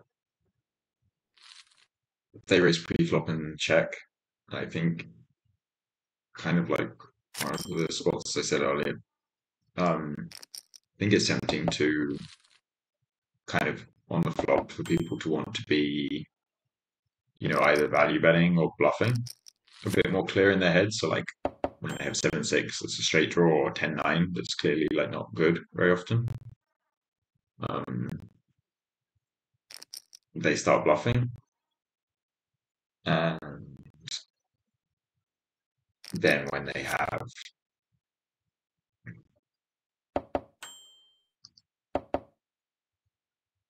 um, then when they have like the four or pocket sevens, it's like clearly value betting that they value bet, and I think that people don't like to bet the hand that I had as much. So it's like in the middle, ace high. It's like they can have ace queen and we're behind. We're not really value betting or bluffing. It's not clear. But I think that actually you want to bet some of those hands where we got value in like that, where they had queen jack and they check call. Um, and if they had something like queen nine and check folded, that would be fine for us. Like we just get some protection and win the hand there. We get to see the river often because they don't check raise that often. And then we can check back turn. They can still just have like a7 suited that we get value from. It's like,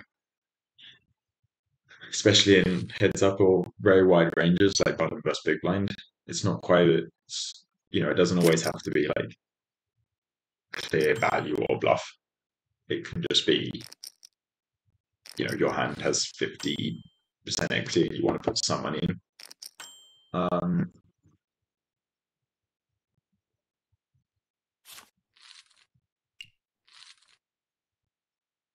Yeah, I think that's fine from them. I think fine from me. I should call the flop sometimes, but when they go that big, not always. Um,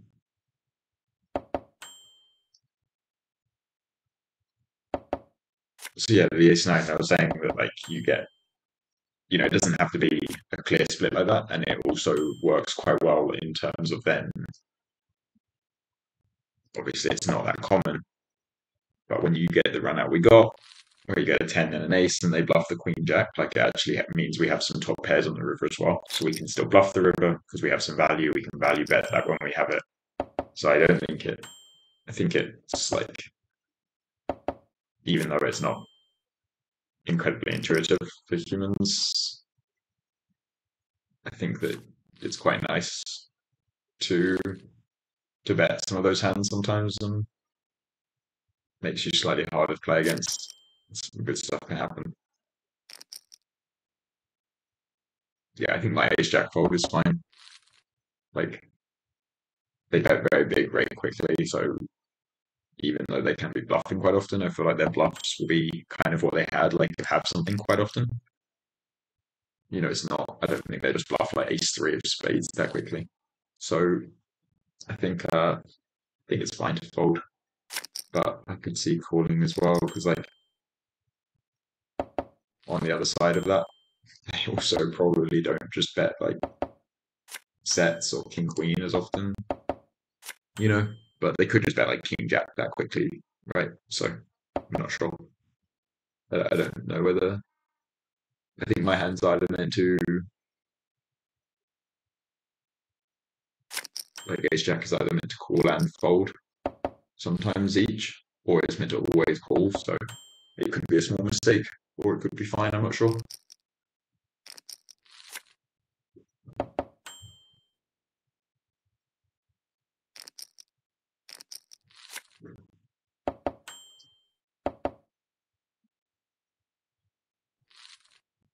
I think this is close on the turn for me. I think they would check raise the queen a lot on the flop. They would raise an ace a decent amount pre-flop. Not always when they're this deep, obviously. A lot of their ones like they had wouldn't. And then they have a lot of just like flush draws, pocket twos, like king high, jack high, that I get value from. And some protection, and I think it's, I only bet a quarter pot. And my hand probably has probably above 50% equity, but maybe not. Maybe less. But I think it's fine. Yeah, I mean, I think it'll have above 50. So I think it's, yeah, I think checking is fine too on the turn, obviously. I'm not quite sure.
Yeah, I think that's good. I think I can bet big on the flop sometimes, like 75% pot, and I can bet small sometimes.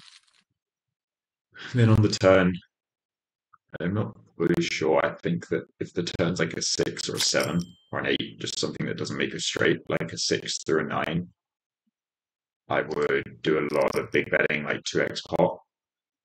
And I can do that with as wide as like ace eight or something.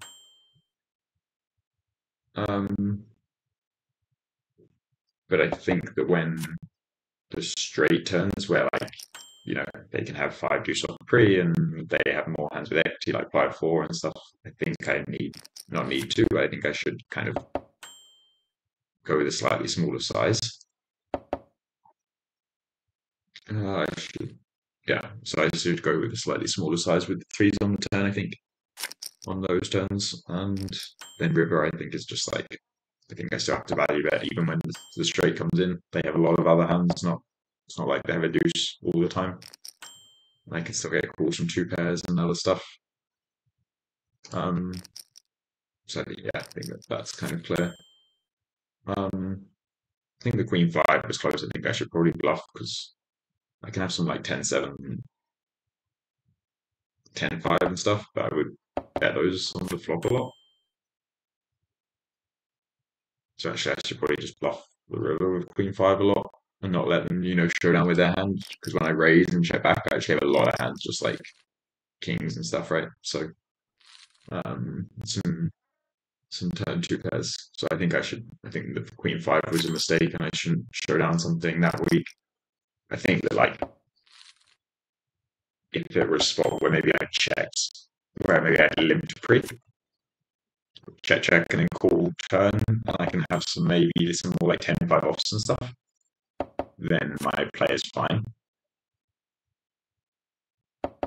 But I think when I raised pre, so I would see bet more, and I wouldn't raise as much weak stuff, like I wouldn't raise 10-5 off much, then I should actually, like, queen 5 won't be very high up for me, and I should be bluffing it, and I'd probably get a decent amount of folds as well.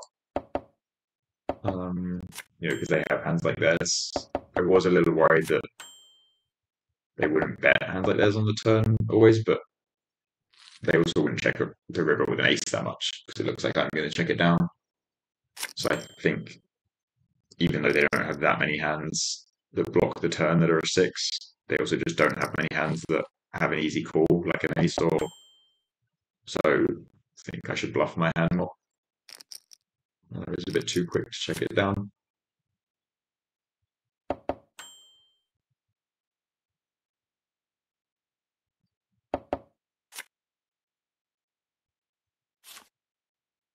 Yeah, I think this is like a really tempting hand in wider range spots to bluff. Sorry, in tighter range spots to bluff. Like if I was hijack versus big blind,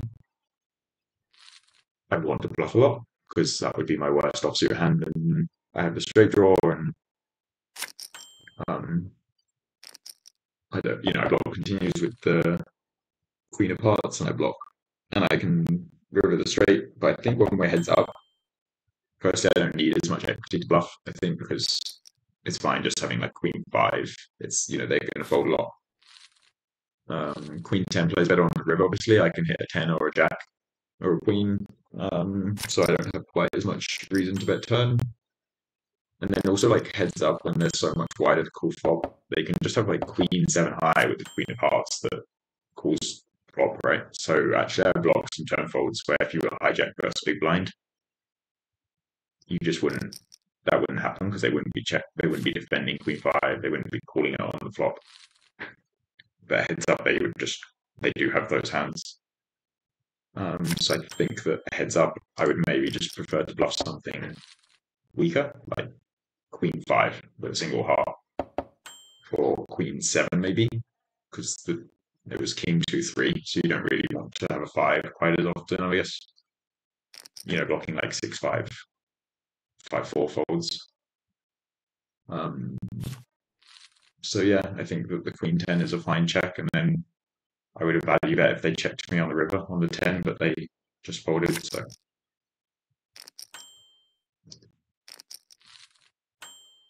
it's interesting to play. If you're used to playing full ring and you're playing a lot of tighter range spots, even bottom versus big blind is going to be a lot tighter than this, right?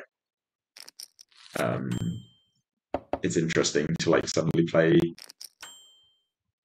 the different depth and see, adjustments. That seems fine. I think the king jack is like, I have to call the flop. I dominate the bluffs. Like they have jack 10, jack 8, jack 7, like a bunch of those hands where I list them all. And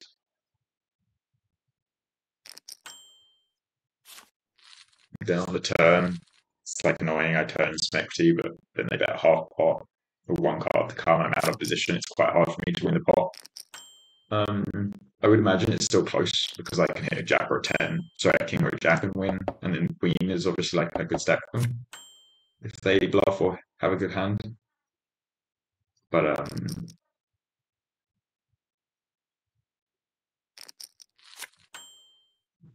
yeah, I think it's fine to fold, maybe.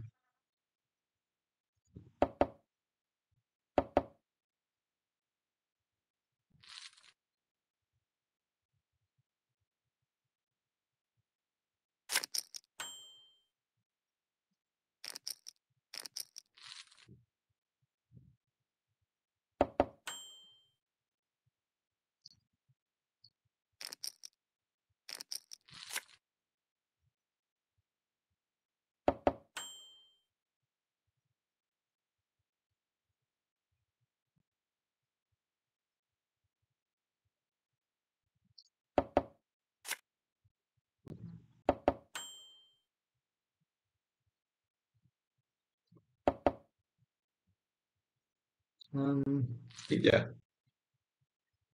I think I bet a lot on the turn as well for my hand. I think it's quite good with like you need some hands to bluff with that aren't just equity, aren't like straight draws or flush draws. And on the Jack 10-6-4, it's quite hard to have them that aren't interacting at all. I would prefer to have something just like King 3 with the King of Clubs, but King 7 with the 7 of Clubs blocking. I mean, I would even prefer to have like Ace 3, I guess, with the Ace of Clubs or something. But I think King 7 with the 7 of Clubs, the 7 blocks and combo draws. The King, I can still river a King. I could river a 7 and win. If they have a 6 or a 4, the call with flush draw maybe. And the 7, yeah, blocks combo draws. I think I should bet my hand a decent amount on the turn, but check is also fine. And then on the river, once I've kind of given up turn and the river doesn't change a ton, I should give up mostly and bluff more selectively, like when I have a heart in my hand.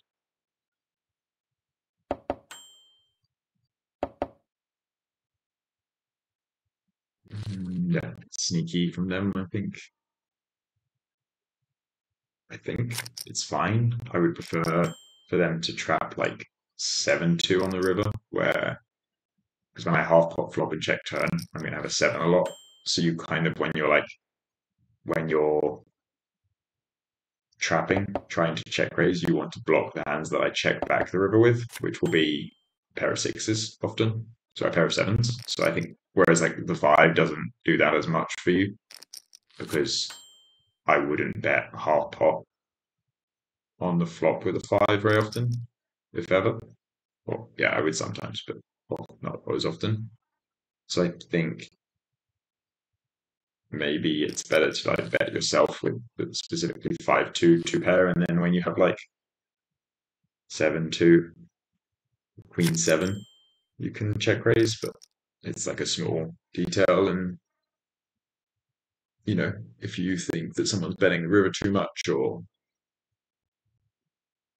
doesn't give credit to check raise lines or folds too much versus bets, like any small thing like that, I think can just change it, and it can be fine then to do whatever. Obviously, if I'm talking about like one card or not, it's a small detail, I think.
Yeah, I think my hand can raise or limp pre-flop,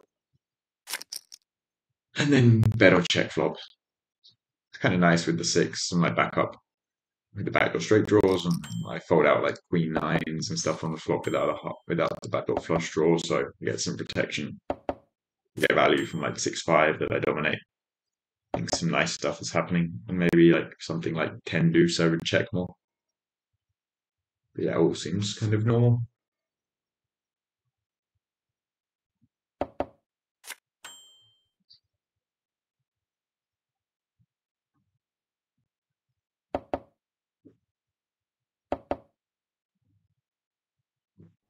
I think they should bluff the river there. It's hard to have too much worse than 7-5, and I could just have like 8-4 that gave up that you don't want to lose to.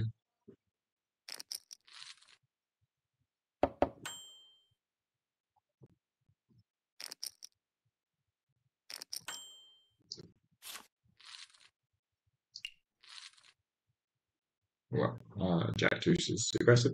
I guess some backdoor straight draws overcard to the 10, and I guess they just think I'm like raising a lot and c betting every time on that board. And which may be true, but I still think that it's quite aggressive.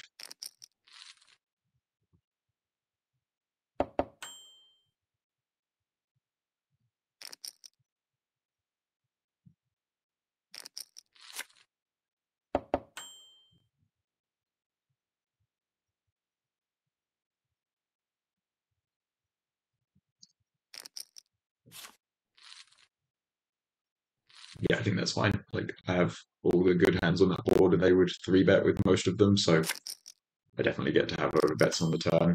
And I have like a very high equity hand, or not a very high equity hand, but a somewhat high equity bluff, as in terms of as bluffs go. It's a good one, and I can make the nuts, so I think it's fine to have that in the bluffs. And it's not like I get check raised often on the turn, because they really need to have, like, they can't even have ace 10 much pre-flop, so they need to have like king jack to raise me, and they might even just slow play it and let me bluff.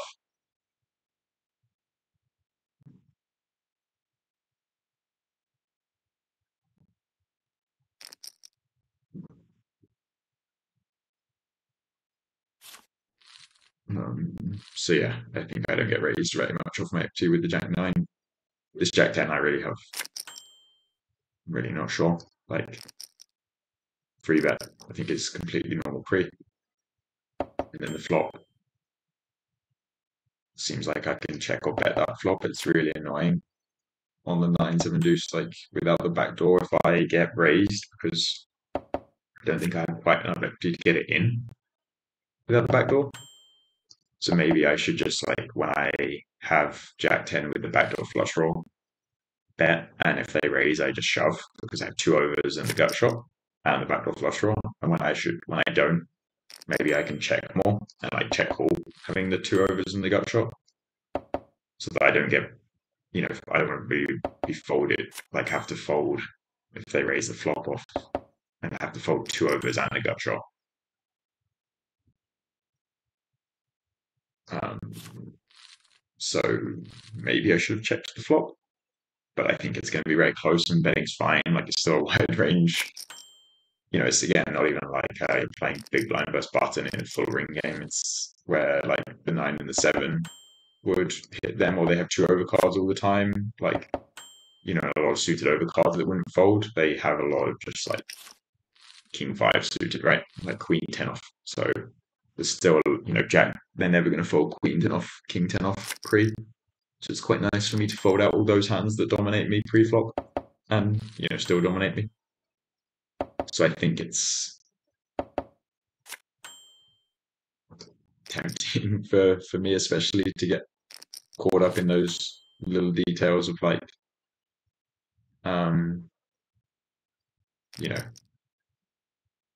whether I have the backdoor flush draw or not, which one's better, but maybe it doesn't matter, and it's just like they have queen 10 off and they have to fold it, so just bet, and if you get raised, deal with that later. But it doesn't happen very often, because they need to have like queen 9 plus to raise.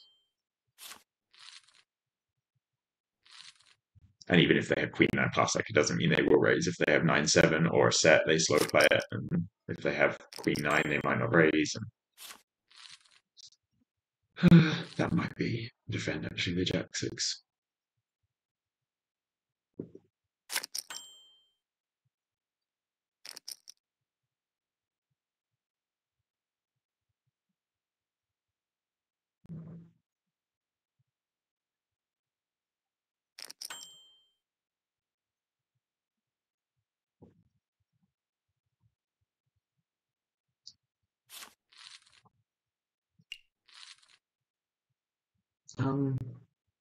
Yeah, I think that jack 9 is close. Like, I would call jack 10 off versus the 3-bet, but they haven't been 3-betting that much. So I think it's fine.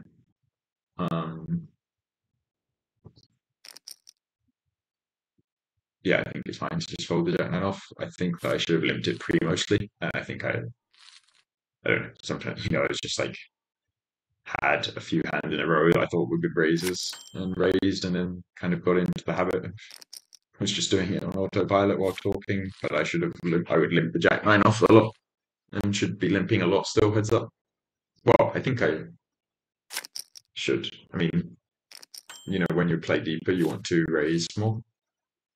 But even at 100 big blind ante, you're still limping a fair bit, like quite often. And this is,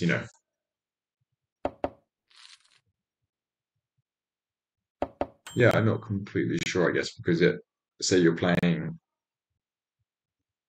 often when you're playing, yeah,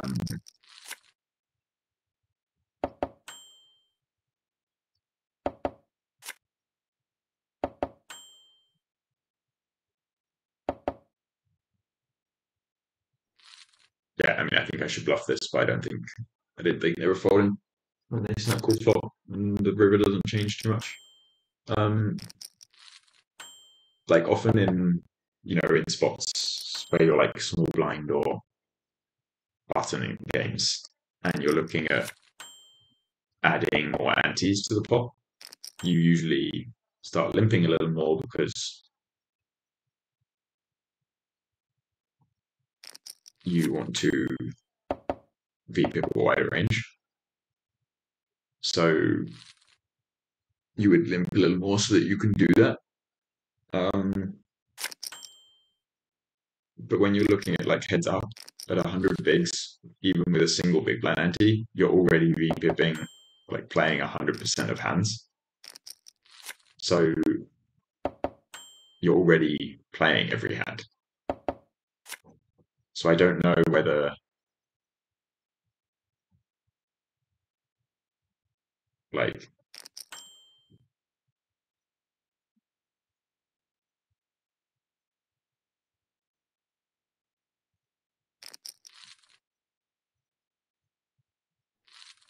um so yeah, I don't know whether like because you're already playing all the hands, that reasoning maybe isn't good anymore. And just because there's more money in the pot, you don't necessarily want to limp more. Like maybe you want to raise more and play bigger pots in position when the pot's big, and I'm not sure. But anyway, I wouldn't, there's still going to be a decent amount of limping, and I think Jack 9 off is a good one. I think that King 10 is tough on the Queen 10 ace. King, like, I have two pair, I have a lot of hands that gave up turn, and just hands like Queen 8 that are way worse to call with their blocking bluffs. The King 10 doesn't really block bluffs. I don't think they'll bluff a 10, but they might bluff like a deuce, like 5 deuce with a spade. And the King 10 just doesn't block any of those. And I block some bluffs, so it's some value. So,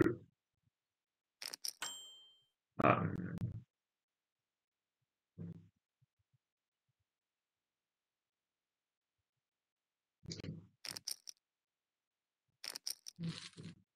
so yeah, I think I have to call a lot with the King 10, but I definitely don't love it.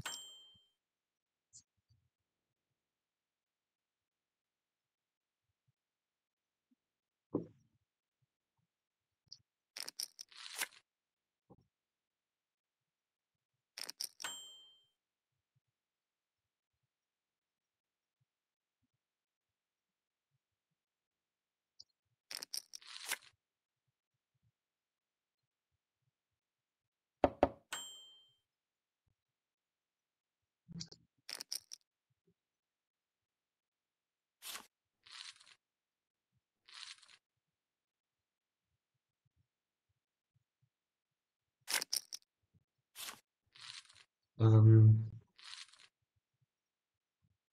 yeah, that the aces, I think I wasn't quite sure because they three bet smaller than they did before. Well, like with the ace jack, they three bet to 300, and this one they three bet to 180. So I wasn't really sure what to make of that, but doesn't if they three bet big, and I had aces there, like if they went to 360, I think at that stack depth I would just trap. But then when they go to 180, I think it's just kind of important that I put more money in pre-flop with my hand instead of trapping. So I four bet, they call, and then on the flop they lead. which I think there's not meant to be many leads there. Like they're going to have a lot of just Jack 10 suited, and I have more kind of Ace King Queens, the stronger stuff. And then even my bluffs aren't that. I have some bluffs, but it's not like I have a ton of bluffs. Um, and also, like if they do have tens, they don't really want to lead, right? Because either I'm bluffing or I have better than tens a lot. I have some Ace King, but like, or say they have sevens, or pair, like not a set. Like either I'm bluffing or I have better. Um, so if they lead, it's like they'll fold me off when I have a bluff, and they'll just get caught when I have better. So I don't think they really want to lead there. Um,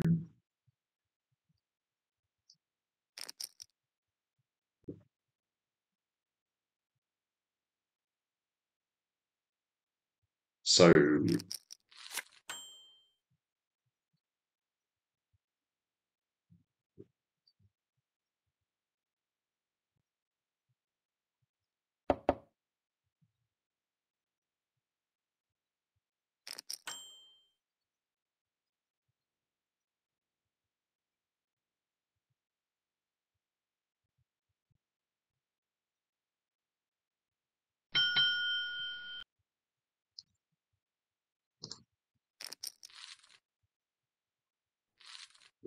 um, so yeah,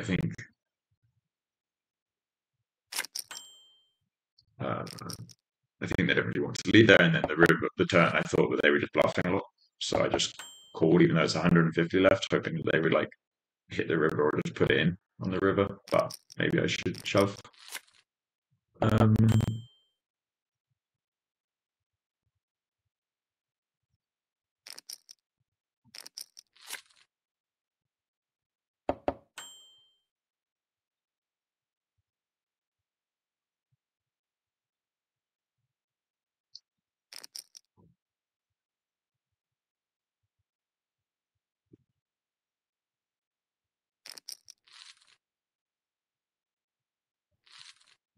the Ace Jack is like a very weird hand. So I three bet pre, which is normal. Then on the flop, like 10-8 free, I think I can bet or check. When they bet half pot, I think I just meant to check call. And then on the turn king, I'm not sure. I think I do a lot of checking, but like I can have some leads maybe. Maybe I don't. Maybe I'm wrong. But I thought maybe with like because I have ace king quite a lot and some king queen, I can just lead. And it's like hard for them when they have a hand like pocket fives to bet the flop for protection. So I lead, and then they call, and then on the river, I'm not really sure. Like I can have some hands like queen jack that I would bluff instead, and even just like 7-6 that maybe I play that way, and would just bluff those. So I think that it's like yeah, not that necessary for me to bluff my hand, but I could,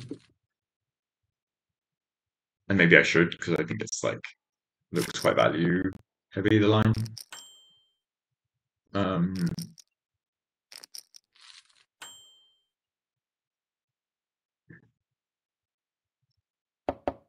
but then I don't know when I check and they um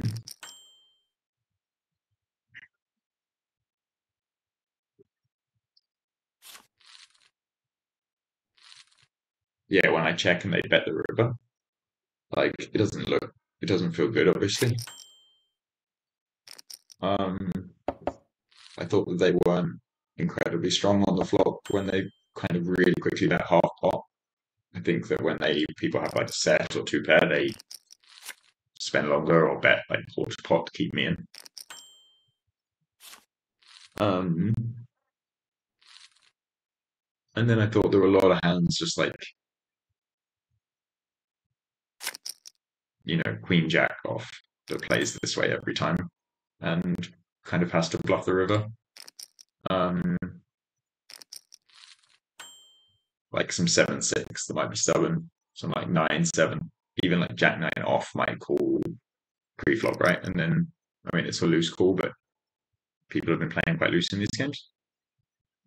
All these hands have to bluff river, or not have to, but might bluff river.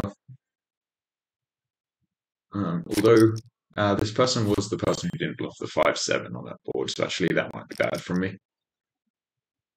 But yeah, I mean, they kind of owe me because they had ace-8, which is, but I mean, it's probably fine in terms of like when I check the river there.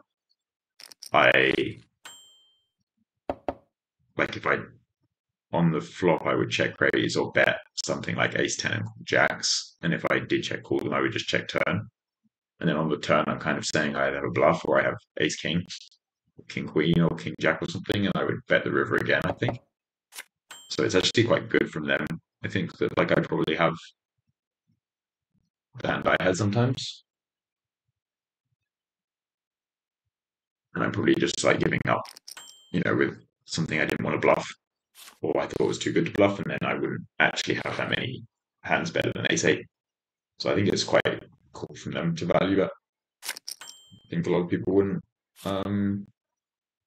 And actually, like I kind of wasn't thinking about that during the hand, but this was the player who checked down like 7 high with the 7-5 with the 5 of spades on a board with 3 spades, where like no money had gone in.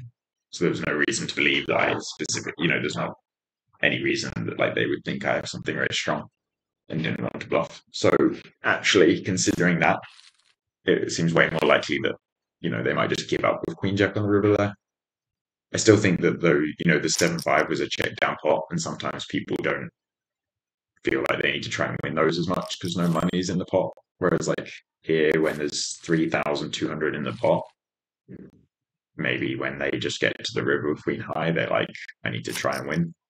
And I just stacked them recently, like maybe they're less disciplined. And I think that even when they're value betting as thin as ace-8, there's still not a ton of value. Like if they just bluff queen jack off every time, then it's like almost enough for me to call getting such good odds. So even if I have the jack, I think I should fold the river. But I got tempted and paid for it. So I think it's okay. Probably not very good, but okay.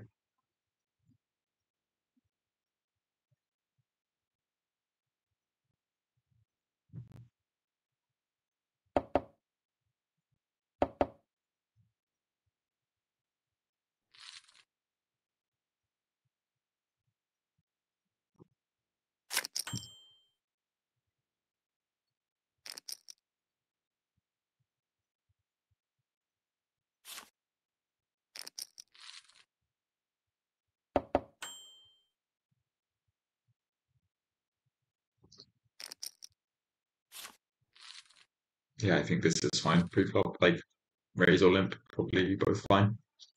And then flop. See that half pot seems good. Maybe bigger.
I really went cool. But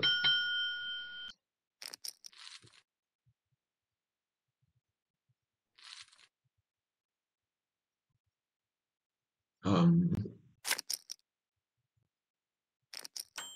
wanted to think about that longer. But I had yesterday a situation where I didn't click the right button for my time bank, and I folded. So I wanted longer to think, but I wasn't sure. And my first instinct was call, so I wanted to do that before I ran out of time. But I think it's an interesting hand where I think pre-flop I can three bet, but we're so deep I don't need to always three bet these offsuit hands. I prefer to three bet like Jack 10 suited. Um, then flop is easy call. Turn I think is quite close. But I think call makes sense. Like I can river an ace and be good. I can river the nuts like the 10. Also, like they can just give up. They have a lot of bluffs. Like they have Jack 7, you know. So I can river the Jack and they check Jack 7. I'm good. Like I could just get the 5 river like we got and then shut down and maybe good. So I think I'd almost prefer to call Ace Jack than like 4-3 or even like maybe Queen 10 because I can just river the nuts. And if they're bluffing, it's still bluffing. Like obviously Queen 10 has Jack 7 way more dead, but when I have Ace Jack and they have King Queen, I can river the 10 and stack them. So I think that my hand should definitely call a lot of the time. Um, and then on the river, like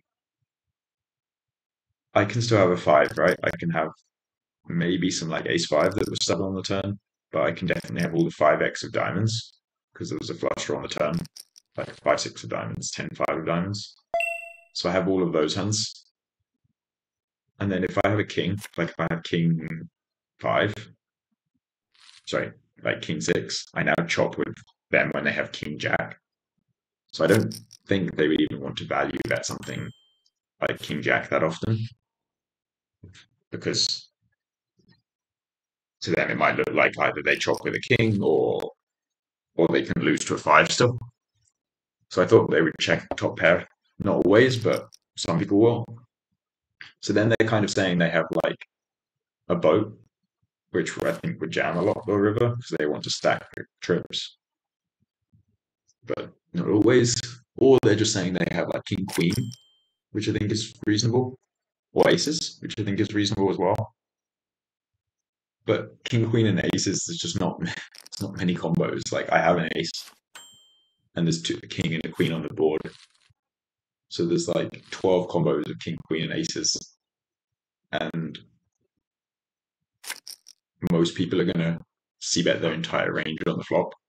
That's very wide because they're opening the button in a big anti game. And then they're also going to see bet very often on the turn. I don't think people should see bet as often on the turn as people do, but like we saw, like they see bet Jack 7 with no flush draw, which I think is not a very great hand to bluff there.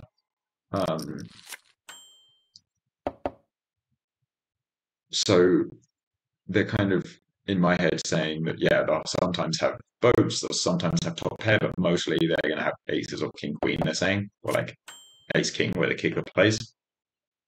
Yeah, ace king as well. So there's like 20 combos of value that makes a ton of sense, and then there'll be even if you add another 20 combos of value from them just having some king jacks and stuff or 5-4, it still doesn't it's still only like 40 combos and I'm getting 3-1. So I just need like 13 bluffs. And what if they just always bluff Jack 10 or 9-10? Like even if they only bluff 9-10 off, but they always do it, but they never bluff any other hand, it's like already a good situation for me to bluff catch with Ace Jack. So I think those situations kind of are easy to overbluff, and I just didn't want to fold in a situation that was like that. And yeah, obviously went well.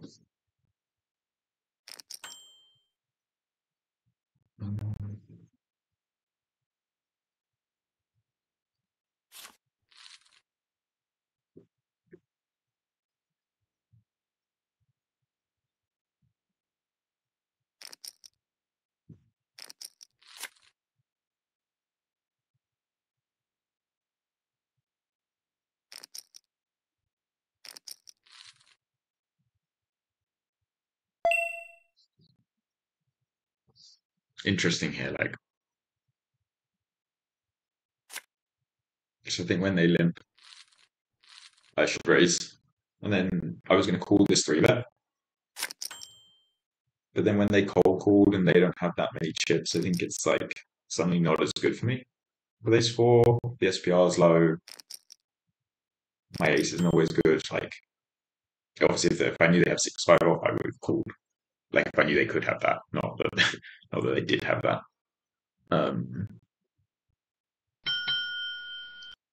but yeah, I think the ace fours suited is fine. Usually, I didn't realize they would be that loose to cold call. I thought they would have like sevens and stuff more often.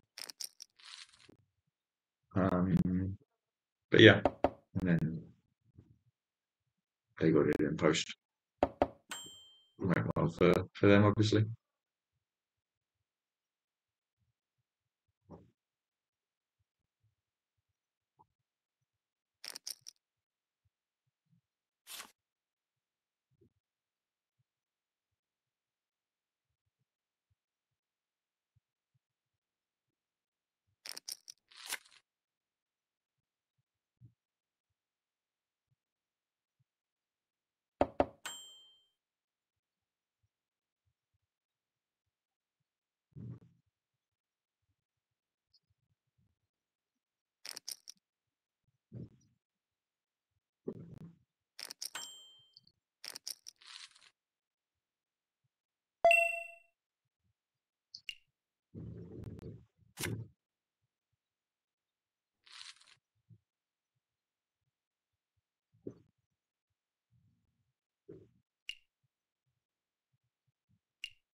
So yeah, if we just go back, like,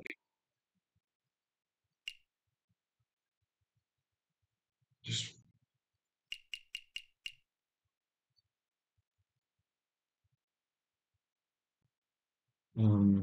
let's skip a lot of things. Um, so limp, raise. Yeah, I think that this is fine. I think that obviously, given what was happening, I should have actually called, like how loose this person was playing. But I think that folding is normally fine. And then flop. I think this person can see bet or not. Like it's actually quite a good flop when they cold call. They have even a wide cold call range is like as wide as this is like 7-6 off, 9-10 off. So they don't fold that much on this board. But they could just have king six of hearts, so it's fine. And you have a lot of equity. Turn, I think it's like I would want more equity, but again, it's hard to know when ranges are this loose, and it's probably fine. And then the 5-6 is easy. Um, yeah, and the next hand, like my queens went very well. Obviously, I mean, pre-flop is normal. I think I could go slightly bigger, but I was aware after last hand that this person could just have like 6-5 off or something, so I wanted to go a size that they don't fold. And just risk getting a bad flop, but make sure they stay in. And then flop, tempting to trap. Maybe they like bluff it off, and I think again, if I had, like I said earlier, if I had aces, kings here, maybe I would trap. But I think that people are still quite wide versus the small c bet and bluff, so it's fine. And I just want to make sure I stack this person if they have like eights as well on this board, while the board is safe for them. And then turn on the six, I kind of wanted to bet slightly bigger, like a third pot. Oh, we're back. But yeah, my like preset buttons were for quarter and half, and I think the quarter is fine. Like I'm quite polar, and it's quite nice. Like I'm either bluffing and get a cheap bluff, or I have a hand like mine because I'm full betting pre. I have like jacks plus, so I have a hand that's like has the board quite locked up. Like if I have jacks, I don't have too much protection. And if I get protection if they have king queen that floated. I get the protection from the quarter pot, and it allows them a chance to like think it's weak and do something. Like they shoved ace five, so I think it's I think it's like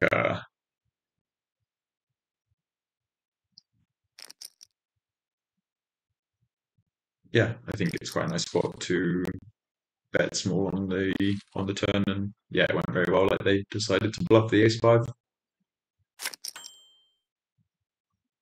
Um, that queen seven, I really wanted to check the river to check raise, and I think it would be fine. But I also think that when they snap check the turn, so I think they have a pair quite often.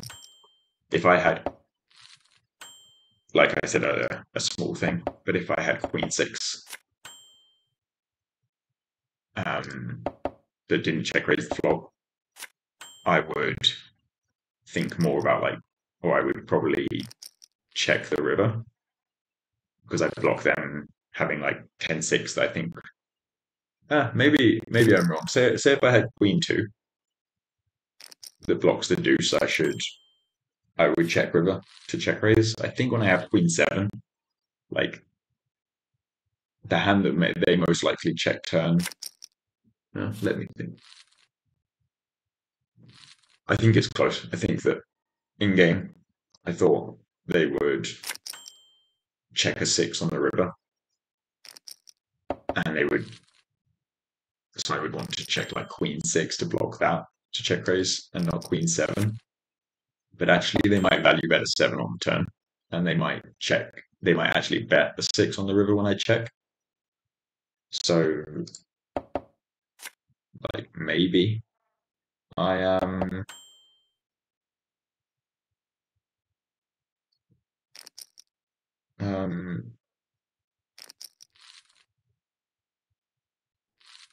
yeah, maybe I'm better just like checking queen deuce or something, or just checking all of them. I think when they check back quite quickly, they have a pair, and maybe just let them try and like go for the thin value bet and then check raise. But I think the bet's fine too. Like they don't always check, they don't always bet a pair, which is annoying because they call 10-6 very quickly, but they wouldn't always bet it. So by betting, I guarantee I get the value. And then even if they do bet it, it doesn't mean they're going to call the check raise. So it's not like I guarantee that I'm going to get paid anyway. So, um, so yeah, I think the bet's fine. Similar spot here is in terms of like choosing whether I bet or check. I actually think I got this one wrong, where I think the queen seven was good, but I think that this one I should have bet the river because it's actually like when the straight comes in.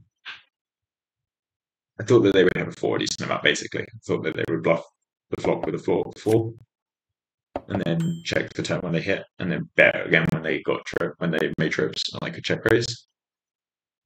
But in hindsight, like again, they might not always call the check raise, and they actually do have an eight and seven a lot, and those check back. So maybe I should just bet and try and get called by the eight or the seven. But yeah, like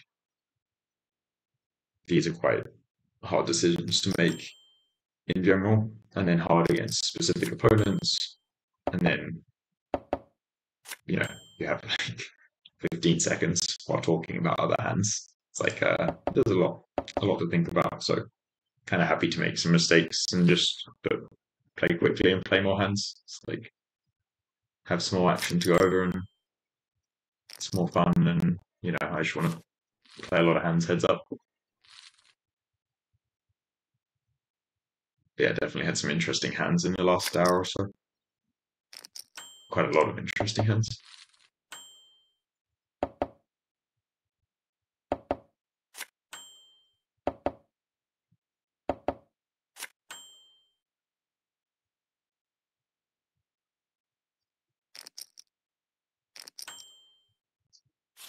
I think this is like trying to bluff sometimes, mostly check.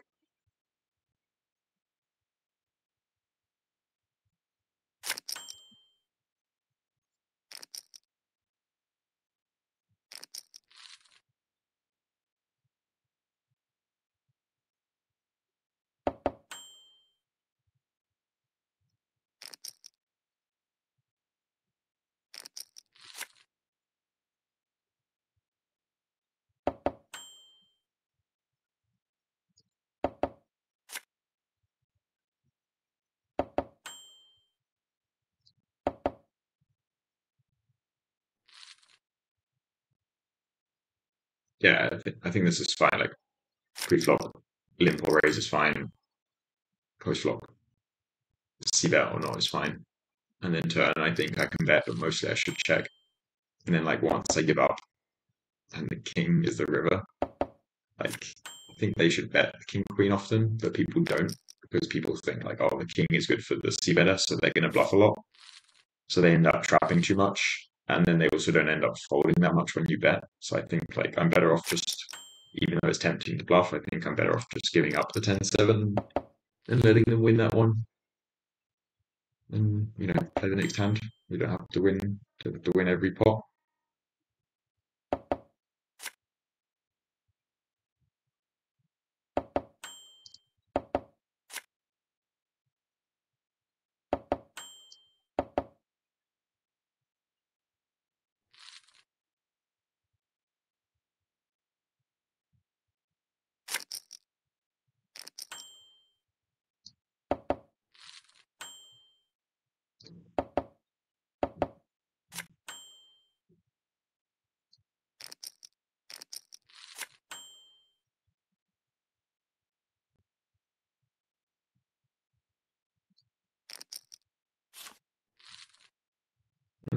Yeah, I think I was going to go half pot on the river, but I think that actually they would just bet the flop mostly when they have a 5, and they would have like a 10 quite often there, and I'm better off just betting slightly bigger on the river.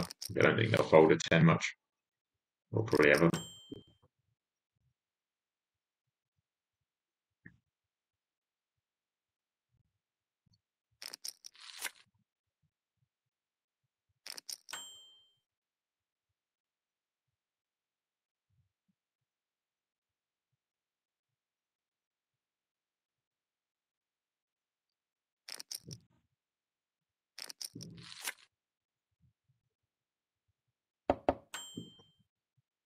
Yeah, I just didn't think they would fold a 10. They had a 5 very often, so I just went a bigger size than I usually would.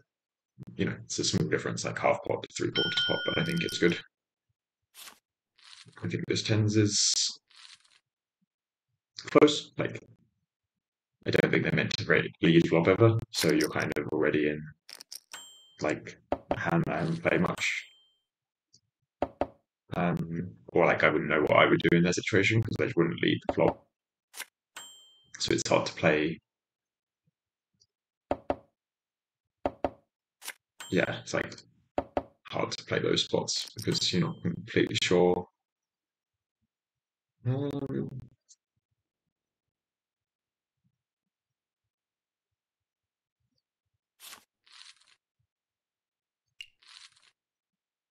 yeah, you're not completely sure what's going on. Um, but they did have the hand where they bluffed against me when I had aces, so I kind of wanted to like let them keep bluffing. But then tens need more protection than like when I had the aces, so I wasn't sure whether to just raise flop and hope they have a 7.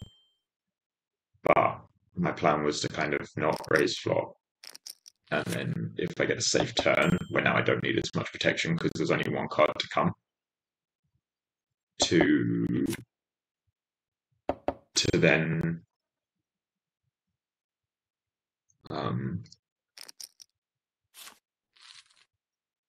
call turn. Like if they started betting pot on like a turn 8, I think I could just call because now I'm like, okay, they're probably bluffing. I don't need that much protection, and there's one card to come. Let them bluff it off.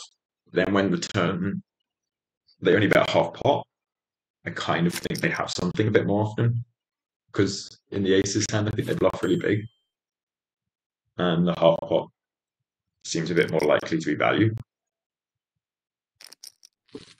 So I thought that raising makes like maybe they just hit the 3, like they have the flush draw with a 3, or maybe they have this like something like queen 7. So I thought putting more money in myself makes sense. Um, so I did that, and then on the river, I think I just have an easy shove. Like, yeah, sometimes they have the deuce somehow, but I think most of the time they would check that, and it's more likely that they have a 3 or a 7 or an 8, or somehow maybe like queen 8 of clubs. I don't know. So yeah, I think just like an easy river shove, and they snap folded. So I'm not quite sure what they had. Maybe just like a flush draw that cool turn and folded. But I think it's fine from me. think sometimes in those spots, it's like tempting to play your hand a bit too passively, maybe on the turn, like thinking they have trips a lot. But I think often when people start leading, they actually have a bit more like bluffs or mediocre hands more often. Because when they have really good hands like trips, they want to get a check raise.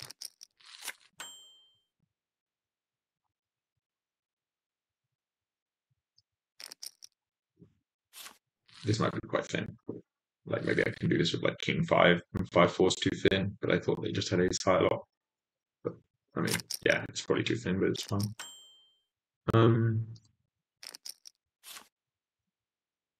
So yeah, just saying, I think it could be easy to be tempted into being too passive with the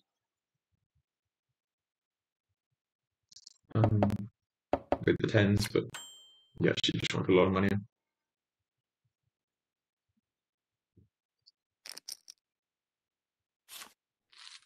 I'm not sure about that. I think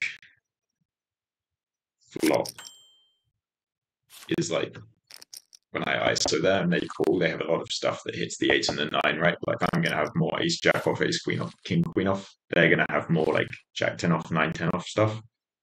So I think I have to check.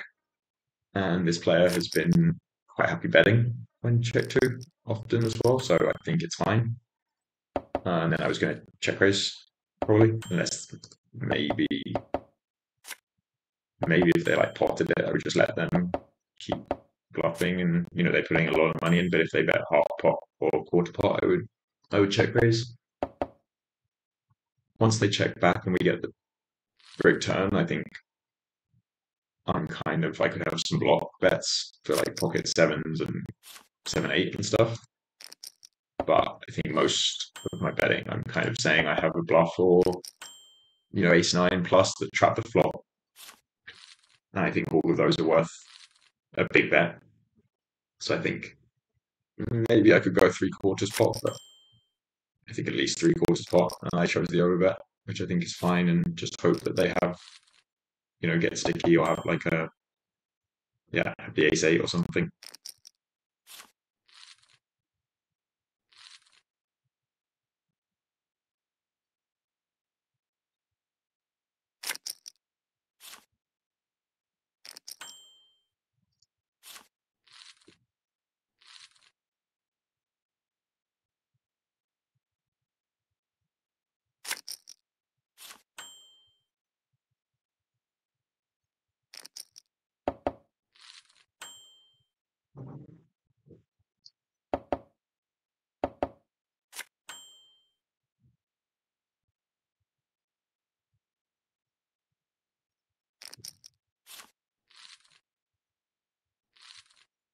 I think that's fine with the kings. Mostly limp pre, some raise, some bet flop, mostly check.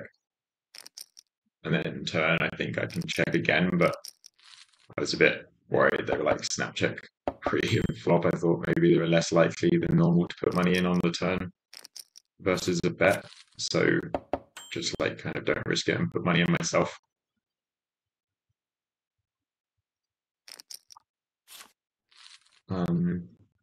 Yeah, and I think the kind of overbet makes sense, right? I'm betting again, similar to this before. Like I can have some blocks for like just a weak pair for protection, but often I'm betting like good queen and above, and there's a lot of draws,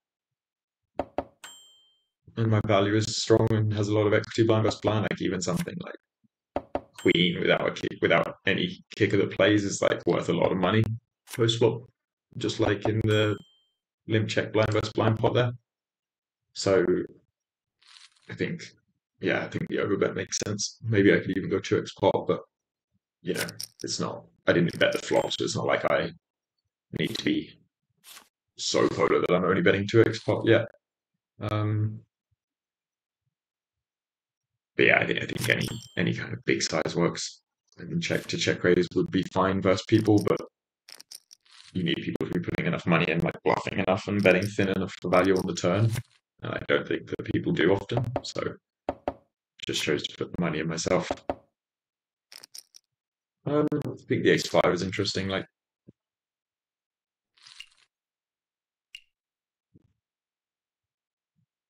Um,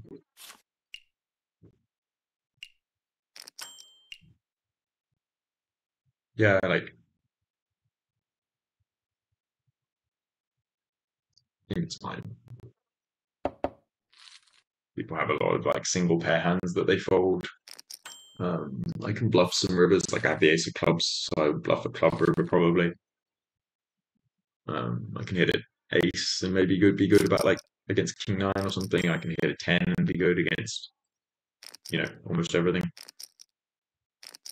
Well, yeah, everything if it's an offsuit 10, and almost everything if it's not.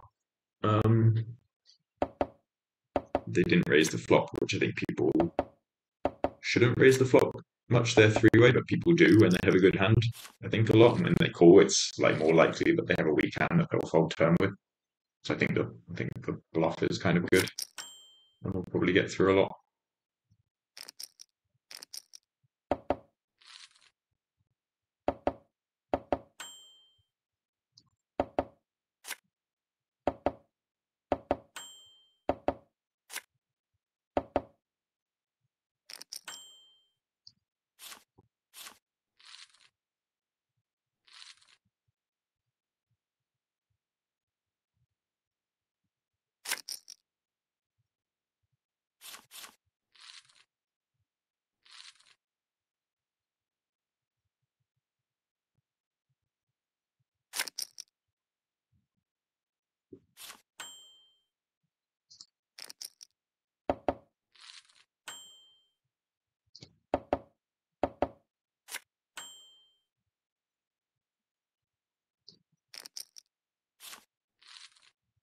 Yeah, I think this is normal. I think shove three is probably close, but I think limping is fine as well. Like keeping like when I shove, it looks like a natural shove. I think like actually when I shove, I get called mostly by just better hands and like limping and getting like keeping in worse hands and maybe getting them to bluff shove something like queen deuce off is nice for my hand. And I play very well. My hand plays very well post flop, so it's like it's fine if they check and then post flop. I think bet or check was fine on the flop, and then turn the ace is better for me than them, and I have a straight. I want to like get value from a lot of hands and get some protection as well, and like put money in before another diamond comes, and just be able to get stacks in, right? Like it's not like on the ace they'll put in that much money for me, so I just want to put in money myself and try and make the pot bigger with such a good hand. I think a fairly standard hand with the queen 10.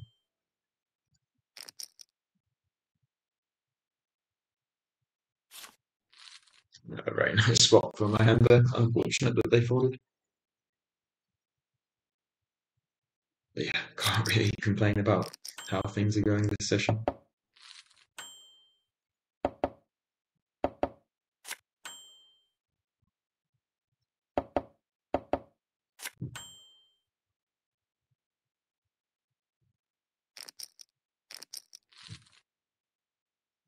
Mm, maybe yeah, I think this is actually bad. I think yeah, I think that's just bad. Um, I think I should just wait until I have something slightly better. I thought it wouldn't matter too much. Like having a club doesn't matter that much against people who always bet their flush draws because they won't have a flush anyway. But um, but I don't think it was like the greatest spot to bluff. I think when they don't stab at all on the ace high board after being the limper, they probably have a pair a lot, and this person hasn't really shown that they want to fold pairs to me that much in small pot. So I should, even though I have four high, like there's nothing really going on for my hand. You don't need to always bluff when you have a bad hand. Uh, like obviously I have a lot of value there, so value bet as low as a six probably, and definitely a 10 and a seven. So I should be bluffing quite a bit. But, and if I have deuce four with a shove, I would probably bluff the turn a lot as well. So I think it's fine, but maybe against this specific person on this day, I should just surrender some of those. But it's fine.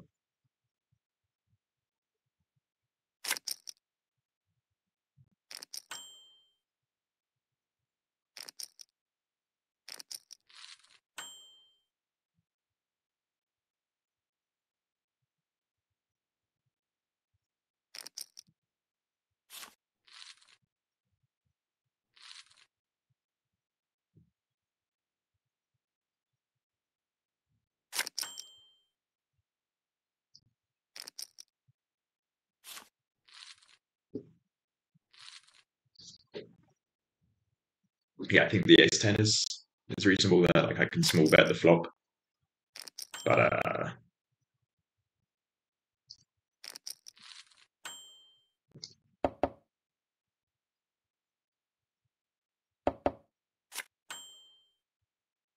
yeah, I can small bet the flop, but with the ace 10 on the ace king 9, but like big bet is also pretty good, I think, and hand strong enough, and they're never going to fold an ace or a king to me, and just like put a lot of money in while my hand's very good and the board hasn't like got too dangerous yet for them. So I think it's fine. Like if I had something stronger like ace king, maybe, or you know, ace 10 with a heart, with some backup, or aces and stuff, I would bet small. And if I had like ace 5, I would bet small. And when I have like those middling ace 10 and stuff, I think big bet is quite nice.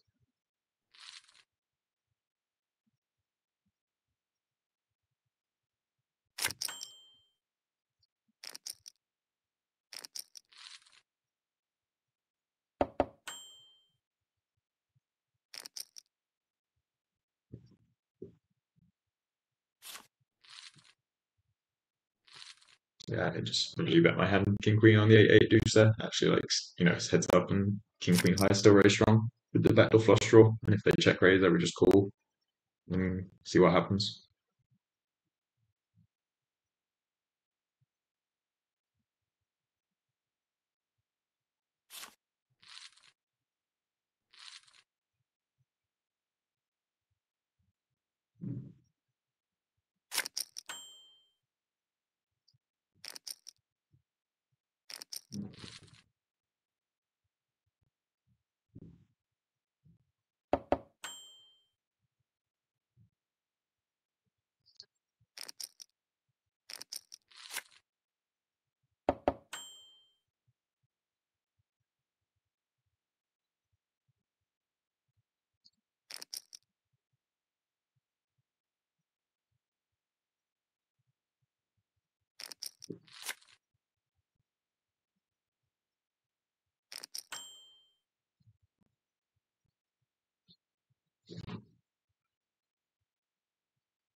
Um, yeah, I think a similar concept that I just said, where I think the ace 10-5 is much better for me as the raiser. And when I have like tens or ace 3 or queens, I would bet small. Like the really strong or more medium hands. But when I have something like that that's like top pair, that's really, really good now, but might not be as strong or able to value bet. You know, I don't really want a 2x pot shove river on a lot of runouts with ace jack. I think it's nice to like just make the pot bigger now and put the money in when I have really high equity. I think it works pretty well. And then I think like turn is quite an easy value bet for me, and the normal size is just like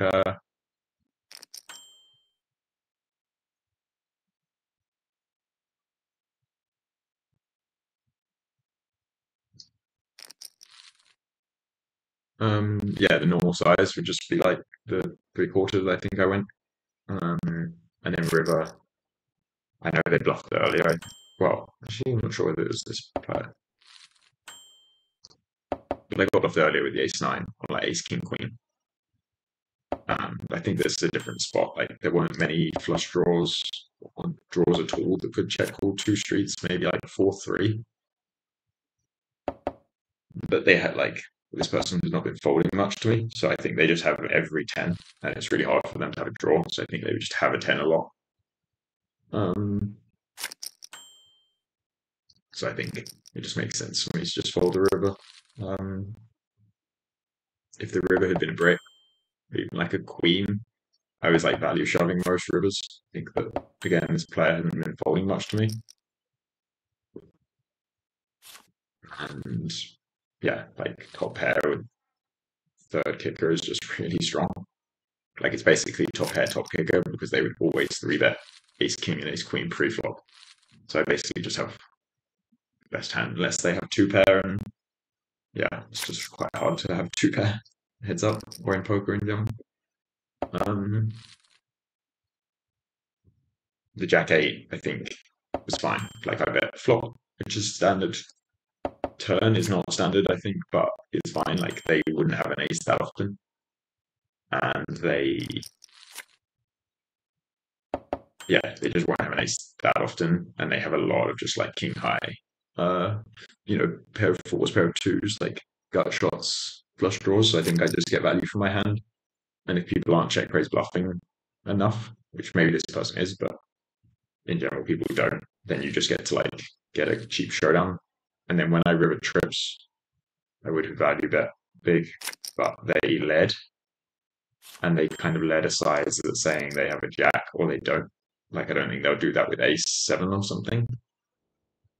So then they can have jack five or jack three, the gut shots, and then you can have just like jack 10, queen jack, king jack, the high card, jack X. And I decided that there's more of the high card ones. And when I have jack of hearts, they can't even have like jack six of hearts or something, or jack seven with the jack of hearts that might float flop. So I kind of decided that there was more chance I get kind of called by a big,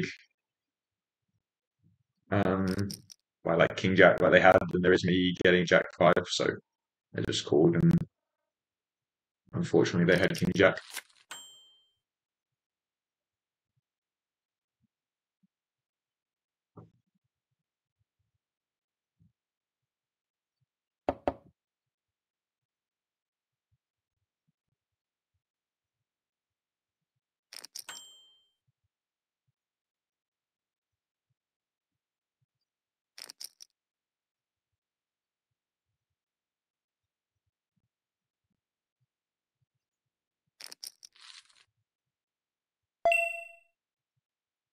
No seven. Nice.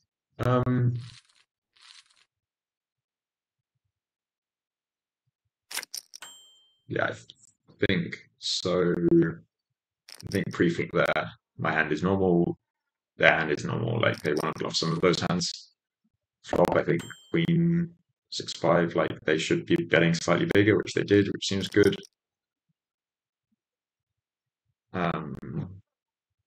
I would again. I'm just using these like preset buttons, but I think I would usually raise like 35%. I just went quarter to the min raise, which I think is fine. Um,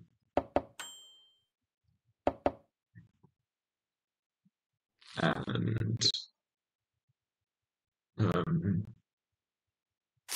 yeah, they call, which I think is fine. It's a little dicey with like the gut shot with no flush card, but I think it's fine. Turn, I check, and now they have a decision. And I think turn is fine for me to check. I think I can value bet or I can check, but either one is okay. Turn, they have a decision of like, do they want to check and bluff river if I check again? Or do they want to just like bluff now and try and win the pot if I have something that gave up? I could just have like 9-7 or even like 6-7 that was kind of finding out where I'm at. They chose to bluff, and then they ended up bluffing like a size that was then a little awkward because when I shoved, they were kind of getting 10-1 and almost and like 9-1, and they probably want to fold, but like it was almost the right price, and they just decided to call it off, getting almost the right odds to just like draw to there. I guess if they think their seven is almost always live, and then if they just okay. Yeah, the seven is almost always live. And then if they just ever have like, if I ever just have a diamond draw or something where they can hit, or I just have like yeah, it's quite tough, but maybe I have 6x of diamonds. That's just like, because they bet so much, I would just shove instead of just calling.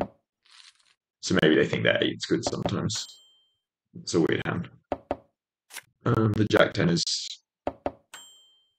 close for me, but I think fine. Like pre is an easy call in these blinds.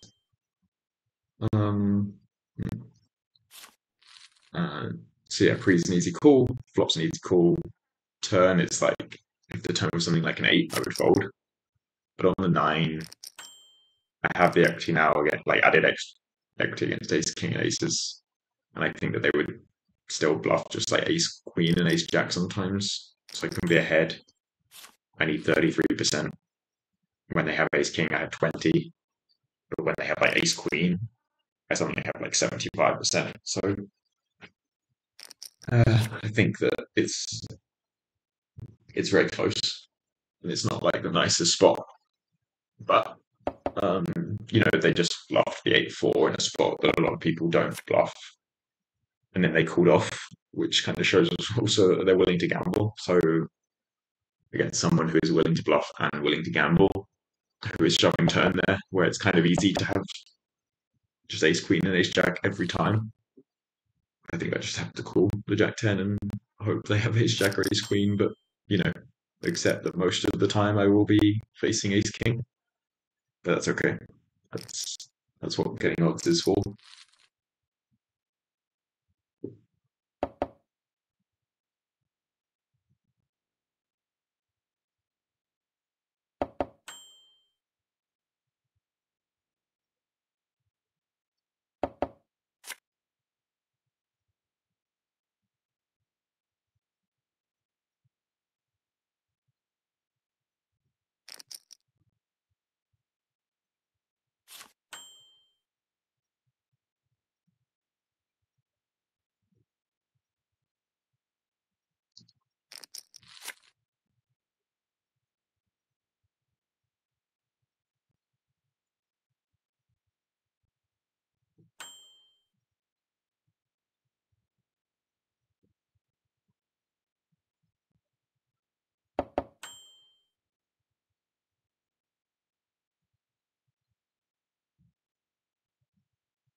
Yeah, I think that's normal. Like tempting to always bet my hand on the flop, but I think when it's three-way, you're meant to check some of those like lower flushes.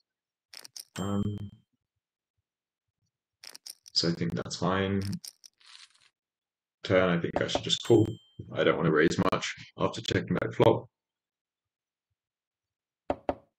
And then river, like I have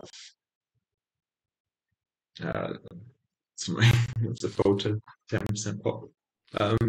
River, like I think I have hands just some like ace queen with the queen of hearts that will value bet for half pot. And I don't have a flush that often because it's just the ones that I trap flop with. So and they can still have a flush and be check raise